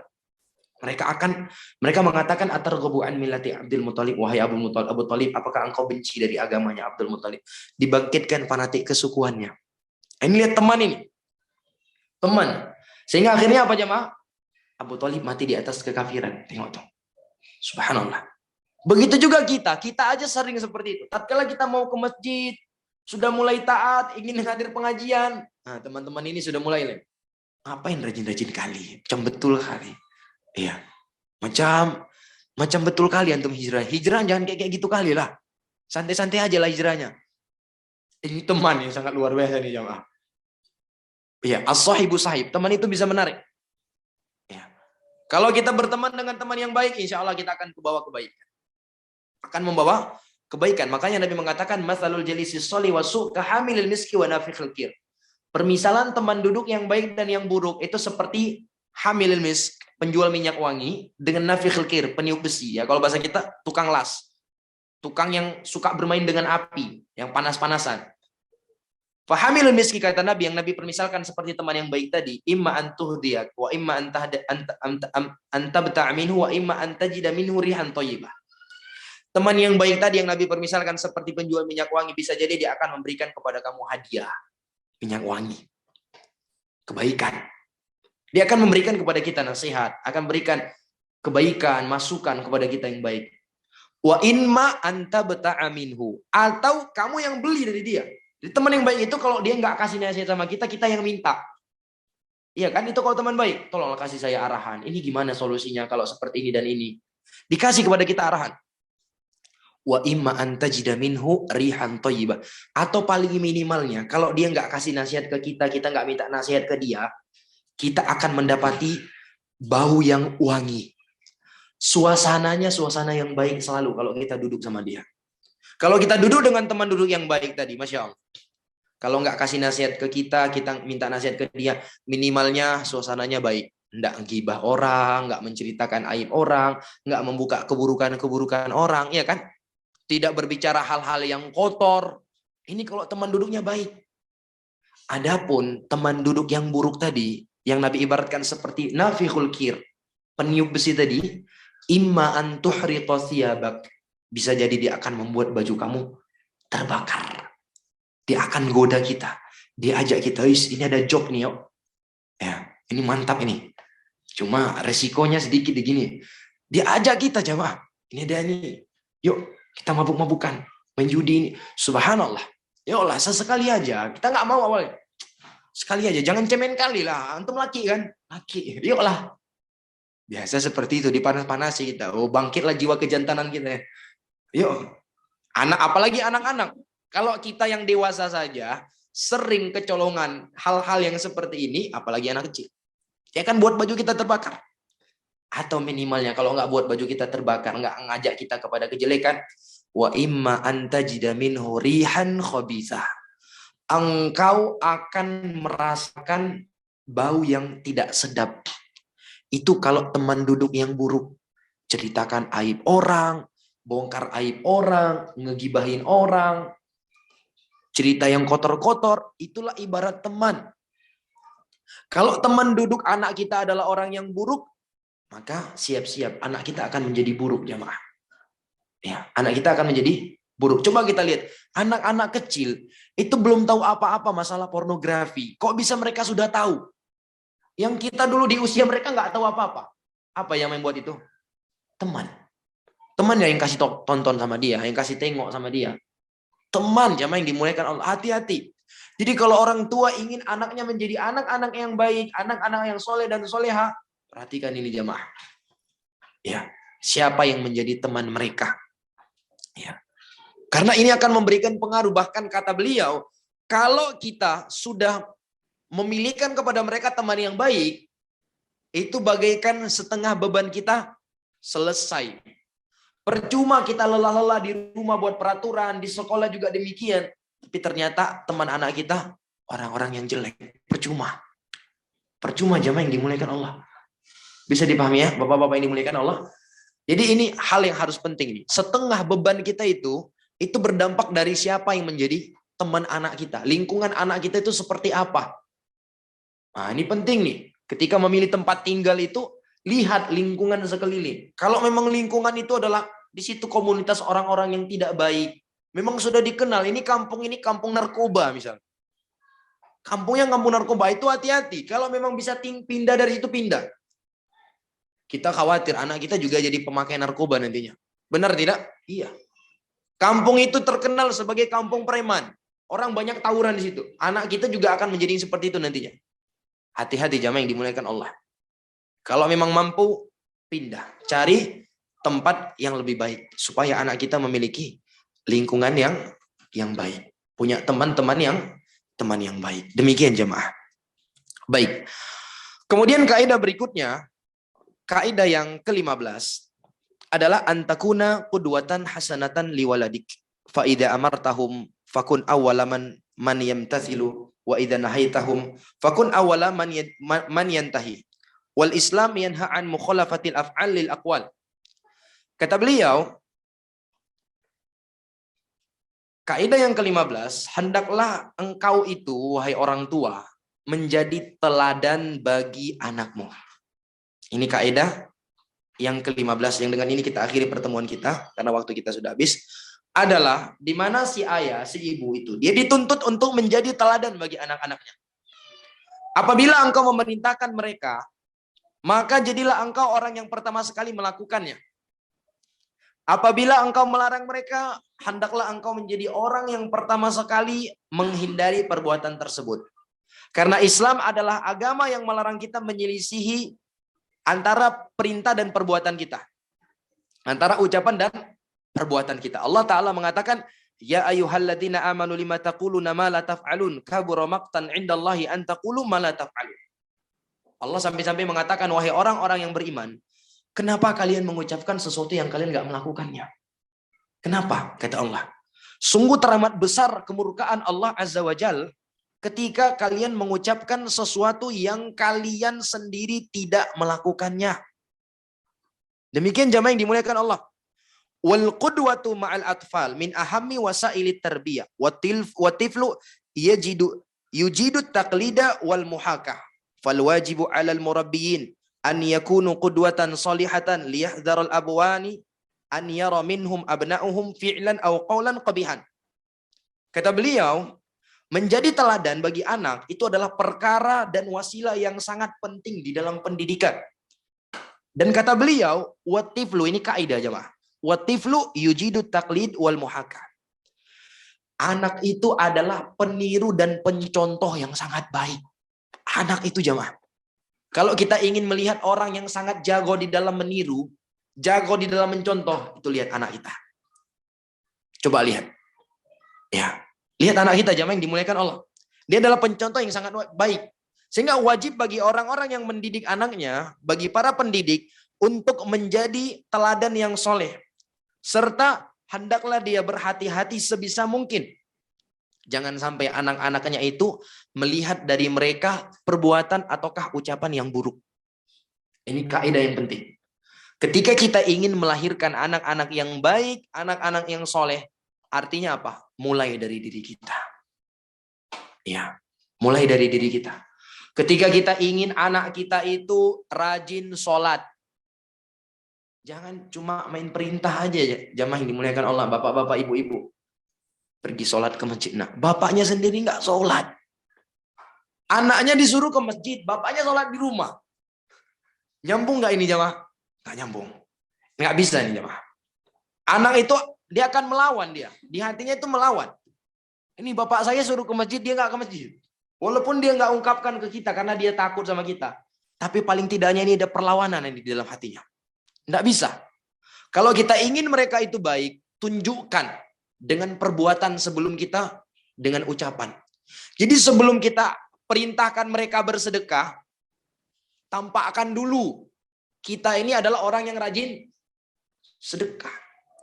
Tunjukkan sama mereka, ini bapak sedekah nih. Nggak masalah kalau kita tampakkan sama anak, selama kita tetap menjaga hati kita. Orang niatnya untuk mendidik mereka. Jangan kita suruh mereka sedekah, kita sendiri pelit untuk bersedekah. Nggak pernah bahkan dilihat si anak kita bersedekah. Kita suruh dia berbakti kepada orang tua, sementara kita sendiri nggak pernah berbakti kepada kedua orang tua kita. Anak itu pencontoh dan peniru yang sangat baik. Ya, pencontoh dan peniru yang sangat baik. Jadi jangan sampai kita memerintahkan mereka sesuatu yang kita sendiri tidak mengerjakan. Kita melarang mereka sesuatu yang kita sendiri melakukannya. Coba jamaah. Jangan heran kalau nanti anak-anak kita itu tatkala usia remaja sudah merokok. Jangan heran. Karena kenapa? Bapaknya sendiri merokok. Ya. Gimana kita melarang anak kita merokok? Kita sendiri merokok. Coba jamaah. Gimana itu? Mungkin nggak seperti itu? Nggak mungkin jamaah. Kalau kita memang ingin melarang anak kita merokok, tunjukkan bahwa kita adalah orang yang paling terdepan di dalam menjauhi perbuatan tersebut. Kita melarang anak kita dusta. Kita keseharian kita kalau ngomong sama mereka sering dusta. Nggak mungkin itu jemaah. Pasti anak kita juga akan dusta. Karena dia akan ngikut kita. Anak itu lebih berpengaruh kepada dia perbuatan dibandingkan ucapan. Benar kan? Anak itu lebih berpengaruh kepada dia apa yang dia lihat dibandingkan apa yang dia dengar. Kalau bertentangan antara apa yang dia dengar dengan apa yang dia lihat, itu biasanya anak-anak itu lebih mengedepankan apa yang dia lihat. Begitu. Jadi, subhanallah, ini sangat penting jemaah. Sehingga dijelaskan oleh beliau di sini. Di antara contohnya adalah tatkala kita menyuruh mereka untuk kalau masuk ke kamar kita itu harus izin. Tidak boleh mengambil barang orang tua kecuali harus dengan izin. Sementara kita sendiri ketika masuk ke kamar mereka nggak pernah izin. Kita ambil barang mereka nggak pernah izin, nggak boleh. Kalau memang kita ingin terapkan peraturan itu, nggak boleh masuk kamar orang tua harus izin. Nggak boleh ambil barang-barang orang tua kecuali izin. Harusnya juga kita terapkan. Ketika kita masuk ke kamar mereka, apa yang kita lakukan dulu? Izin sama anak. Supaya mereka tahu, oh benar ini orang tua saya seperti ini. Ketika kita ingin ambil barang mereka, izin jamaah. Izin. Jelas ya? Jadi seperti itu. Kaidah yang ke-15 ini Masya Allah. Semoga Allah memudahkan kita selaku orang tua untuk memberikan contoh yang terbaik kepada anak-anak kita bahwa untuk melahirkan anak-anak yang baik itu tidak hanya cukup teori ternyata. Tapi harus dimulai dari praktek kita selaku orang tua. Kita tunjukkan kepada mereka kita orang yang baik. Insya Allah itu juga akan memberikan pengaruh yang sangat besar kepada mereka. Ya, kita ingin anak kita rajin sholat misalnya, kita juga harus menjadi orang yang rajin sholat ke masjid. Setiap kali berbunyi adzan kita segera ke masjid. Anak kita juga akan ikut ya, Pak. Jangan sampai kita adzan berkumandang di masjid. Nah, itu anak kita suruh cepat-cepat, udah pergi ke masjid. Bapaknya nanti, rakaat-rakaat kedua baru datang bapaknya. Tuh, nggak bisa seperti itu. Ya, nggak bisa jemaah. Kita ingin anak kita menjadi orang yang penghafal Al-Quran, cinta dengan Al-Quran. Tunjukkan. Orang tuanya juga cinta dengan Al-Quran. Gimana coba nih? Bapak-bapak masukkan anaknya ke sekolah pesantren, penghafal Al-Quran. Selama di rumah anaknya nggak pernah lihat bapaknya baca Al-Quran. Sampai-sampai dia ragu dalam hatinya, ini bapak saya bisa nggak baca Quran ini? Kenapa? Karena dia nggak pernah lihat bapaknya baca Quran. Ini subhanallah, nggak bisa seperti itu jemaah. Paham ya? Intinya seperti itu. Bahwa kalau kita ingin anak kita itu menjadi anak yang baik, tunjukkan kepada mereka kebaikan. Dimulai dari diri kita. Kita melarang mereka dari keburukan, tunjukkan bahwa kita orang yang paling terdepan di dalam menjauhi keburukan tersebut. Dusta misalnya, kita jangan pernah berdusta. Sekali kita berdusta di hadapan mereka, tuh, mereka akan balas 3 kali. Itu anak seperti itu biasanya. Kita kalau sudah mau berdusta sama anak, anak-anak juga pasti akan mau berdusta sama kita. Demikian Allah Ta'ala alam bisawab. Semoga Allah Ta'ala memberikan taufik dan hidayahnya kepada kita semua, mengampuni dosa-dosa dan kesalahan kita. Baik, saya rasa cukup sampai di sini dulu. Sisanya saya serahkan, mungkin ada yang ingin disampaikan atau ditanyakan, saya persilahkan.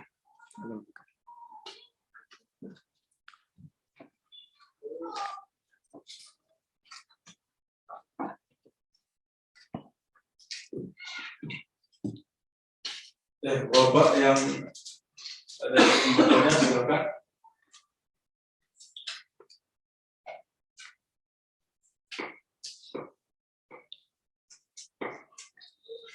Bila tidak ada, kami bacakan suara dari Ustaz. Baik, silakan.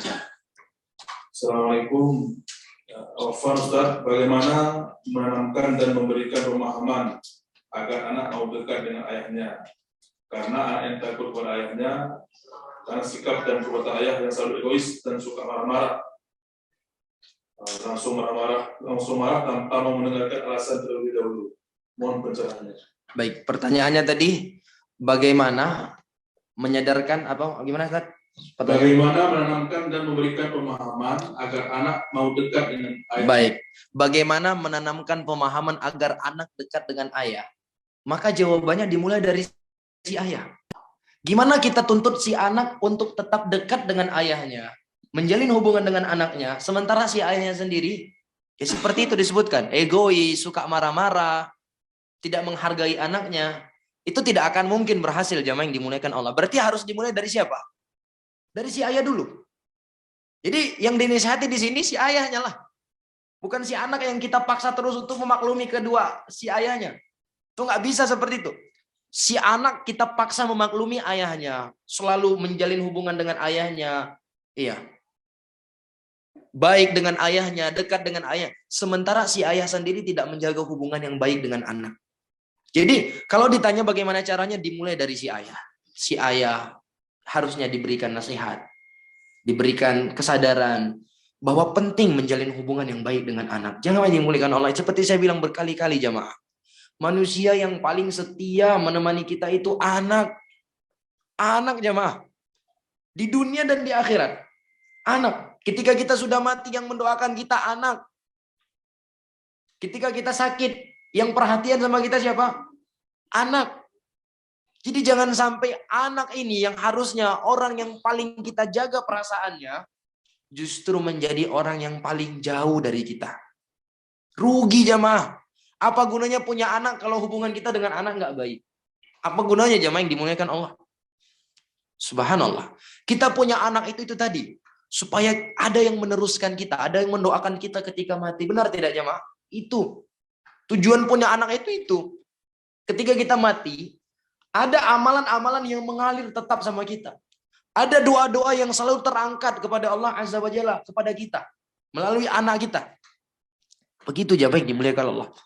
Jadi, kalau si ayahnya saja tadi sudah suka marah-marah, egois, ya, tidak menghargai si anak, akan sulit bagi si anak untuk tetap bisa mendekat kepada orang tuanya. Jadi, saran saya tadi, cobalah diberikan nasihat kepada si ayahnya terlebih dahulu, sambil didoakan. Ya, karena memang untuk memberikan nasihat kepada si suami dari pihak istri itu lebih sulit daripada si suami yang memberikan nasihat kepada si istri ya.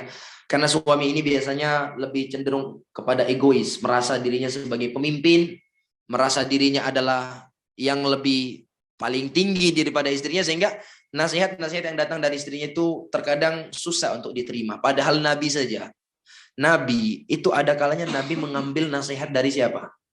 Istri beliau ini jamaah. Ini perhatian, peringatan untuk saya pribadi dan kepada bapak-bapak semua ya. Kita ini tidak semulia Nabi, tidak sebertakwa Nabi, tidak seberilmu Nabi, ya. Tapi ada kalanya Nabi itu minta nasihat kepada istri beliau. Lihat bagaimana tatkala Nabi pergi berangkat haji, ingin pergi masuk kota Mekah, lalu dihalangi oleh orang kafir musyrikin Arab, dihalangi oleh orang kafir-kafir Quraisy, ya, di perjanjian Hudaybiyah, sehingga pada akhirnya Nabi tertahan. Dan ini Nabi sudah membawa hewan sembelihan yang sangat banyak ini jamaah. Lalu Nabi perintahkan para sahabat untuk menyembelih hewan sembelihan mereka. Tidak ada seorang pun dari sahabat yang melakukannya. Bukan karena mereka membantah kepada Nabi, tapi karena mereka benar-benar syok. Mereka sudah benar-benar rindu untuk bisa melihat Ka'bah, untuk bisa datang ke kota Mekah, ya, tawaf di Ka'bah. Mereka benar-benar rindu. Tiba-tiba dihalangi. Sudah berjalan sekian jauh. Bayangkan dari kota Madinah ke Hudaybiyah. Itu perjalanan pada waktu itu berjalan kaki, yang paling hebatnya pakai onta. Kalau sekarang jemaah haji, jemaah umroh dari Madinah ke Mekah itu ada yang naik kereta cepat, ada yang naik bus, pakai AC lagi. Mereka udah perjalanan sangat jauh. Jadi mereka shock. Tidak ada seorang pun di antara mereka yang melakukan perintah Nabi. Akhirnya Nabi masuk ke tenda beliau. Di situ ada istri beliau. Beliau ceritakan, curhat sama istrinya. Lalu istri beliau beri nasihat. Kenapa engkau enggak keluar, lalu sembelih ontamu sendiri, panggil tukang cukur, engkau bertahalul. Ya, apa yang dilakukan oleh Nabi? Nabi dengarkan nasihat istrinya ini, masya Allah. Ini seorang Nabi nih jemaah. Beliau keluar, sembelih ontanya sendiri, beliau panggil tukang cukur, dicukur Nabi. Ternyata benar, setelah melihat Nabi melakukan hal tersebut, seluruh para sahabat pun bersegera menyembelih hewan sembelihan mereka. Artinya syahidnya di sini melihat bagaimana seorang nabi itu masih menerima nasihat daripada istri beliau. Tatkala Nabi sakit, itu seharusnya jatah gilir Nabi itu bukan di rumah Aisyah. Iya, saya lupa di rumah salah seorang. Intinya bukan di rumah Aisyah, tapi Nabi ingin sakit dan dirawat di rumah Aisyah. Apa yang dilakukan oleh Nabi? Nabi kumpulkan istri-istrinya, minta pendapat, minta saran. Gimana kalau saya selama sakit ini saya dirawat di rumah Aisyah? Ini Nabi nih, masya Allah. Tapi ketika memberikan suatu keputusan sama istrinya, dia tetap minta nasihat, minta masukan. Kalau kita, ya kita subhanallah, maunya kun fayakun langsung. Jadi maka terjadilah. Ya, enggak bisa seperti itu. Jadi seorang suami itu enggak boleh egois ya. Apalagi dalam masalah pendidikan anak. Sebagaimana kita sebutkan kemarin, bahwa peran di dalam pendidikan anak itu bukan hanya tugas ibu, bukan hanya tugas ayah, tapi tugas ayah dan ibu. Wallahu a'lam bishawab. Jadi kalau itu pertanyaannya, saya rasa solusinya adalah dimulai dari si ayah dulu. Wallahu a'lam bishawab. Kita nggak bisa memaksa anak kita untuk tetap memaklumi si ayah, sementara si ayah sendiri bersikap seperti itu. Nah, bagaimana membuat dan menjalankan peraturan di rumah, namun si ibu saja yang harus menekankannya, sementara si ayah seolah-olah tidak mau ambil dalam pelaksanaan peraturan yang telah dibuat.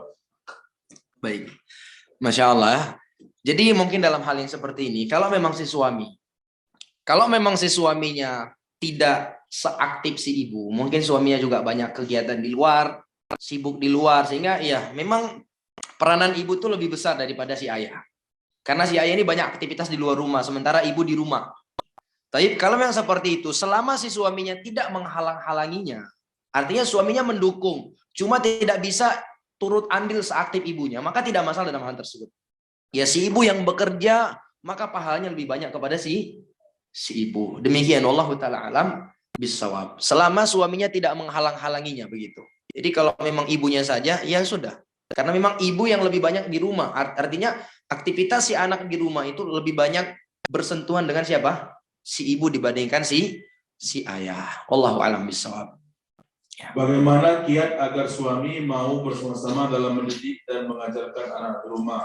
Jangan semuanya dilimpahkan kepada ibunya yang sudah sangat capek dan lelah dengan pekerjaan rumah tangga yang sangat banyak. Ini suaminya ada di sini nggak nih?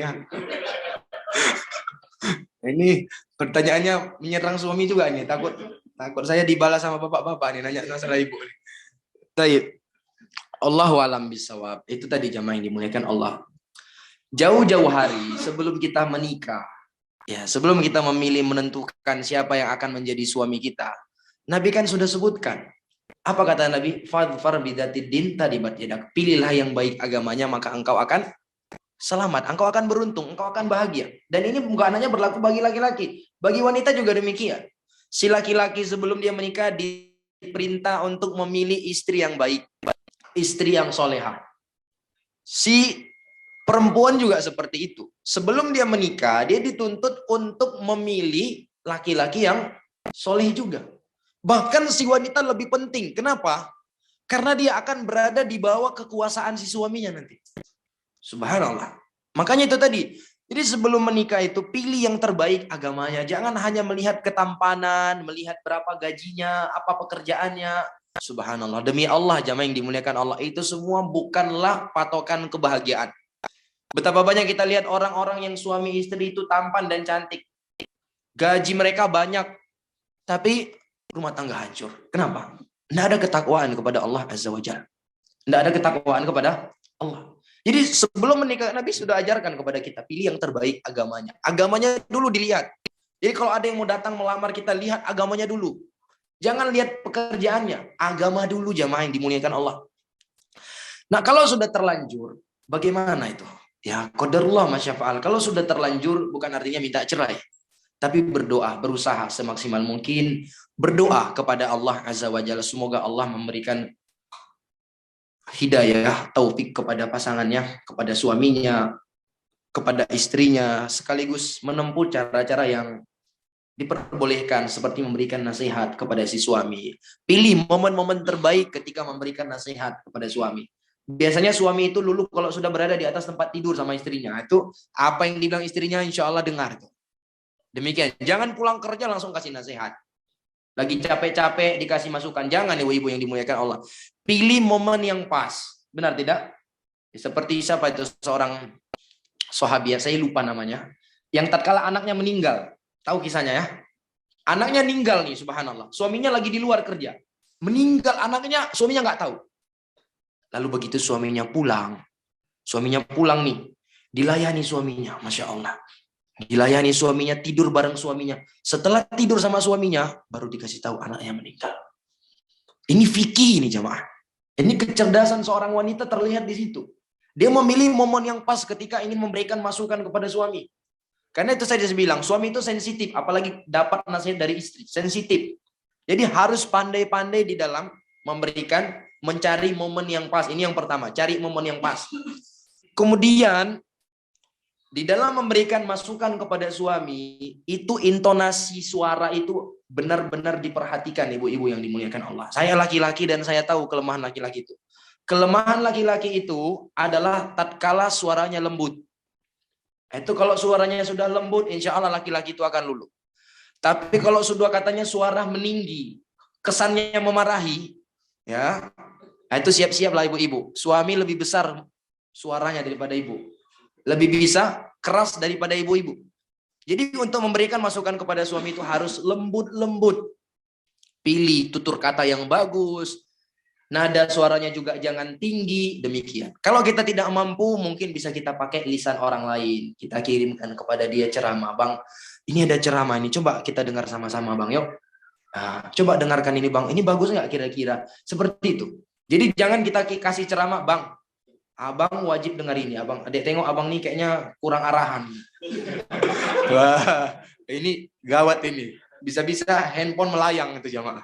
Nggak bisa seperti itu ya. Jadi ketika kita harus kirim, gunakan bahasa yang bagus. Bang, ini ada ceramah. Yuk kita tonton berdua, Bang. Yuk. Ini ada buku yang bagus nih. Yuk kita tonton berdua. Seperti itu jamaah yang dimuliakan Allah. Jadi intinya doakan, kemudian coba kasih masukan kepada suami dengan cara-cara yang terbaik. Wallahu taala alam bisawab. Masih ada, Ustaz? Apa Ustaz, bagaimana solusi apabila seorang anak mempunyai kepribadian yang berbeda? Seperti di rumah diberikan peraturan oleh ortunya, contoh tidak boleh menggunakan HP dan tidak boleh bermain dengan teman. Apabila keluar rumah harus dengan ortunya, sedangkan usianya sudah mencapai 17 tahun. Suatu di rumah menjadi anak yang baik dan penurut, tetapi di waktu kembali ke pesantren, dia menjadi anak yang berbeda. Menurut informasi di temannya, dia bandel. Wallahu alam bisawab jamaah. Ya tadi telah kita sebutkan, anak itu butuh pengawasan, tapi jangan terlalu dikekang juga ya. Karena banyak anak-anak itu memang terkadang mereka itu menjadi bandel ketika bebas, ketika di luar pengawasan orang tuanya. Kenapa? Karena ketika dia berada di bawah pengawasan orang tuanya itu benar-benar dikekang. Itu ada yang seperti itu. Dia di rumah benar-benar dikekang. Ini nggak boleh, itu nggak boleh. Itu salah juga. Artinya apa? Kita perbolehkan kepada dia hal yang boleh, kita larang kepada dia hal yang dilarang. Jangan terlalu dikekang, jamaah. Harus kita orang tua itu harus pertengahan. Tidak menggampangkan urusan anak, tidak pula terlalu keras kepada si anak. Karena kalau terlalu menggampangkan, anaknya akan menjadi orang yang tumbuh tanpa arah. Kalau terlalu keras juga seperti itu. Anak itu akan berefek tatkala nanti dia bebas dari pengawasan orang tuanya, ya seperti balik ke pesantren misalnya, atau ketika dia keluar jauh dari orang tuanya, dia akan beranggapan ini kesempatan saya bebas ini sebelum masuk ke penjara lagi, ya kan? Jadi dia merasa di rumah itu bagaikan penjara. Ini yang harus kita perhatikan. Jangan kita jadikan anak itu ketika di rumah seakan-akan dia berada di dalam penjara. Nah, berarti itu tadi makanya itu jangan terlalu dikekang. Keluar silakan kasih keluar dia tanpa harus kita kawal. Apalagi usianya sudah 17 tahun. 17 tahun itu memang ada kalanya anak-anak itu memang kita kasih lepas jamaah. Jangan selalu sama kita, sama orang tuanya, enggak. Dia harus berteman dengan teman-temannya, harus bermuamalah dengan temannya, bersosial dengan temannya, harus itu. Jangan hanya dia yang kenal itu orang tuanya, ayahnya, ibunya, adiknya, pamannya, kakek. Cuma itu yang dia kenal. Dia nggak punya kawan sama sekali. Itu nggak bisa juga seperti itu. Biarkan dia punya teman, biarkan dia bermain, keluar. Yang tadi kita katakan itu apa? Dikontrol siapa yang menjadi temannya. Bukan artinya kita nggak bolehkan dia berteman. Itu salah, jemaah. Salah yang seperti itu. Itulah akibatnya tadi. Ketika dia terlalu dikekang, ketika nanti dia di pesantren, itu tadi. Dia akan merasa, inilah kesempatan saya bebas ini dari penjara nih. Saya selama di rumah seakan-akan terpenjara. Kemudian, tatkala masuk pesantren, dia merasa ini waktu saya. Itu salah satu faktornya. Bisa jadi faktor lainnya adalah, ya di pesantren dia qadarullah dipertemukan dengan orang yang tidak baik. Karena bapak-bapak, ibu-ibu yang dimuliakan Allah, perlu dipahami bahwa di sekolah pesantren itu nggak semua orang baik. Ada orang yang tadinya dia buruk belajar baik di situ. Iya nggak? Nggak semua orang di situ perangainya seperti malaikat Jibril. Ya, sehingga kalau ada hal-hal yang tidak diinginkan terjadi sama si anak, jangan kita buru-buru menyalahkan pesantrennya. Karena ustadz yang di pesantren itu juga tidak bisa mengkontrol anak kita 24 jam. Ustadznya juga punya istri, ustadznya punya anak, dan anak yang dididik di pesantren itu banyak. Nah, ketika terjadi hal-hal yang seperti itu kepada anak kita, coba kita cek selidiki. Bisa jadi yang membuat seperti ini, si anak itu juga berteman dengan teman yang tidak baik. Ya, berarti dari segi itu kita nanti harus perbaiki si anak tadi. Jadi wallahu a'lam bishawab, kalau pertanyaannya seperti itu, saya rasa ya seorang tua tadi berusaha mencari apa penyebabnya. Kalau ternyata di pesantren anaknya ini berteman dengan orang yang baik, tapi masih saja buruk, bisa jadi itu cobaan dari Allah Azza wa Jalla. Karena cobaan yang Allah berikan kepada kita itu bermacam-macam. Ada yang diuji dari istrinya, ada yang diuji dari suaminya, ada yang diuji dari anaknya. Lihat bagaimana seorang Nabi Yakub. Nabi Yakub kurang apa lagi di dalam mendidik anaknya. Dia ini nabi, jemaah. Tapi ya begitulah, Allah berikan ujian kepada dia dengan diuji siap dengan apa? Anak-anak yang sedikit kurang ajar, ya kan? Berniat membunuh adik mereka Yusuf alaihissalam. Ini kan luar biasa. Habis itu bohong lagi. Datang balik kepada ayahnya. Ya, kisah Nabi Yusuf ya, insya Allah besok kita bahas di sini ya, Nabi Yusuf ya. Masih di Nabi Yusuf ya. Iya, mereka balik kepada ayah mereka Nabi Yakub, bohong, dusta sama ayahnya. Ini kan ujian yang Allah berikan kepada Nabi Yakub. Jadi kalau memang tadi segala faktor sudah kita lakukan, ternyata kok masih saja anak ini belum baik seperti yang kita harapkan, coba lihat, bisa jadi faktornya mungkin ada dosa-dosa kita. Karena dosa yang dilakukan orang tua itu berdampak kepada si anaknya, Pak. Bisa jadi kita juga adalah orang yang tidak baik kepada orang tua kita, itu berdampak kepada anak kita. Tapi kalau semua faktornya sudah kita lakukan ternyata tidak ada, bisa jadi itu murni cobaan dari Allah Azza wa Jalla. Caranya ya semangat berdoa terus kepada Allah Azza wa Jalla, semoga Allah berikan petunjuk kepada anaknya. Allahu a'lam bishawab. Boleh, Ustaz? Ana mau bertanya, bagaimana ciri-ciri rezeki yang berkah? Apakah termasuk tidak berkah jika setiap rezeki yang kita cari selalu ada celah untuk habis? Misalnya, saat kita diberi rezeki, ban kita bocor, rantai kereta putus, atau yang lainnya. Baik, jamaah yang dimuliakan Allah, ciri rezeki berkah itu bukan yang nggak habis-habis. Karena kalau kita bilang ciri rezeki berkah itu nggak habis-habis, Nabi berarti nggak berkah rezeki dia belum. Nabi itu pernah berbulan-bulan di rumahnya nggak masak, atau yang ada cuma aswadain, air putih dan kurma. Jadi ciri berkah itu bagaimana? Ciri rezeki yang berkah itu, rezeki itu membuat kita semakin dekat sama Allah. Itu dia. Rezeki itu semakin membuat kita bersyukur sama Allah, membuat kita semakin semangat ibadah kepada Allah Azza wa Jalla. Itu dia ciri rezeki yang berkah. Makanya para ulama mengatakan, kullu ni'matin la tuqarribuka ilallah fahiya baliyah. Setiap nikmat yang tidak mendekatkan diri kamu kepada Allah itu hakikatnya adalah musibah. Musibah dia. Rezeki, dikasih rezeki nih, kita semakin menelantarkan sholat 5 waktu. Semakin diberikan rezeki, semakin jarang hadir pengajian. Semakin diberikan rezeki, kita semakin menganggap kita ini lebih hebat dari tetangga kita. Semakin menyepelekan orang, menganggap remeh orang. Semakin nggak memperdulikan hak-hak orang. Iya nggak? Semakin lantam, ya kalau bahasa lantam ya. Semakin, apa bahasanya lantam? Tahu lantam apa? Lantam itu semakin tidak terarah ketika ngomong sama orang. Ya. Ini musibah rezekinya. Dari rezeki yang berkah itu adalah rezeki yang membuat kita semakin dekat sama Allah. Semakin kita dikasih rezeki, kita semakin bersyukur, semakin semangat ibadah. Kalaupun tadi rezeki yang sudah diberikan terpaksa harus bayar uang tempel ban, kita bisa bersabar. Nah, ini rezeki berkah itu. Jadi rezeki itu membuat kita mampu bersabar nih. Rezeki yang berkah itu mampu membuat kita semakin berbagi, semakin baik sama orang. Nah, ini namanya rezeki yang berkah. Jadi rezeki berkah itu bukan rezeki yang nggak habis-habis. Itu rezeki yang banyak namanya, bukan berkah. Banyak nggak habis-habis. Kalau berkah tidak seperti itu jamaah. Berkah itu yang membuat kita semakin dekat sama Allah. Semakin taat sama Allah, mampu berbaik sangka selalu kepada Allah. Ini namanya rezeki yang baik. Mampu bersyukur sama Allah. Jelas ya? Itu tanda rezeki yang berkah. Wallahu a'lam bishawab. Ini Ustaz ada soal apa lagi, tapi waktunya sudah. Nah, saya terserah Ustaz. Satu lagi ya. Baik. Bagaimana cara kita memperbaiki cara kita yang telah salah dalam mendidik anak? Bagaimana cara Memperbaiki cara yang salah. ya diperbaiki cara yang salah tadi? Ini pertanyaannya nih.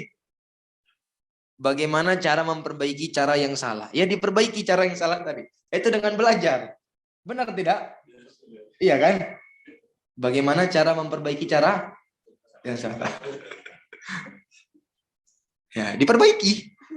Sama ke pertanyaan, bagaimana memperbaiki bangunan yang salah bangun? Ya diperbaiki. Ya itu tadi belajar, kita dengan belajar. Dan ingat jamaah, tidak ada kata terlambat di dalam belajar.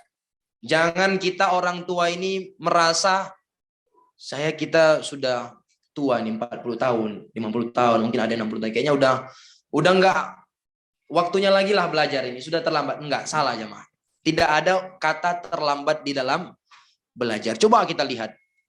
Para sahabat Nabi, Abu Bakar As-Siddiq, itu subhanallah, itu masuk ke dalam agama Islam di usia berapa tahun jemaah? Kurang lebih 40 tahun ya. Iya kan? Kurang lebih seperti itu. Karena Abu Bakar dan Nabi itu, ya usianya tidak terpaut jauh itu. Tua berapa tahun lah Abu Bakar As-Siddiq dibandingkan Nabi SAW. Benar ya? Itu kurang lebih hampir itulah. Masuk Islam usia 40 tahun. Udah 40 tahun masuk Islam nih. Tidak ada di antara mereka yang kata, udah terlambat kita masuk Islam ini, udahlah qadarullah. Nggak ada. Banyak sahabat-sahabat yang lain juga seperti itu. Masuk Islam. Bahkan ada salah seorang paman Nabi, kalau saya tidak salah Abbas. Itu Abbas itu jamaah. Masuk Islamnya di akhir-akhir usia Nabi. Setelah Nabi berdakwah 20 tahun lebih, baru Abbas masuk Islam. Coba atau bayangkan. Itu pamannya Nabi itu. Tapi tidak ada kata terlambat di dalam belajar. Selama nyawa kita ini masih ada di badan kita, masih ada peluang kita untuk menjadi orang tua yang baik. Yaitu tadi dengan cara belajar. Dan alhamdulillah sekarang kita sarana untuk belajar itu sudah sangat dimudahkan sama Allah Azza wa Jalla. Dahulu para ulama kita untuk berjalan untuk dapatkan satu faidah di pengajian itu untuk rela berjalan jarak yang cukup jauh. Kita sekarang alhamdulillah untuk datang ke pengajian ada mobil, ada motor, tinggal starter, hidupkan gas, nyampe ke tempat pengajian. Hitungan menit nyampe, masya Allah. Kalaupun harus tidak ada keperluan kita tidak bisa datang, ada rekamannya, iya kan? Masya Allah. Kemudahan sudah Allah berikan kepada kita. Jadi tidak ada alasan nanti bagi kita semua di hadapan Allah Azza wa Jalla kenapa kita tidak bisa mendidik anak kita dengan cara yang terbaik. Allah sudah berikan kepada kita umur, waktu yang sangat banyak. Allah berikan kepada kita kesempatan. Ada orang-orang yang mau mengajarkan kepada kita sehingga caranya adalah dengan kita belajar. Belajar, dan belajar. Ingat, tidak ada kata terlambat di dalam belajar. Wallahu ta'ala a'lam bishawab. Jadi cara memperbaiki cara yang salah adalah dengan memperbaikinya. Wallahu ta'ala a'lam bishawab. Mungkin hanya ini bisa kita sampaikan. Semoga Allah ta'ala memberikan taufik dan hidayah kepada kita semua. Mengampuni dosa-dosa dan kesalahan kita. Semoga Allah Azza wa Jalla kembali berkenan mengumpulkan kita semua di dalam syurganya sebagaimana Allah telah kumpulkan kita di tempat yang mulia ini. Amin ya rabbal alamin. Saya akhiri dengan doa kafaratul majlis. Subhanakallahumma rabbana wa bihamdika asyhadu an la ilaha illa anta astaghfiruka wa atubu ilaik. Assalamualaikum warahmatullahi wabarakatuh.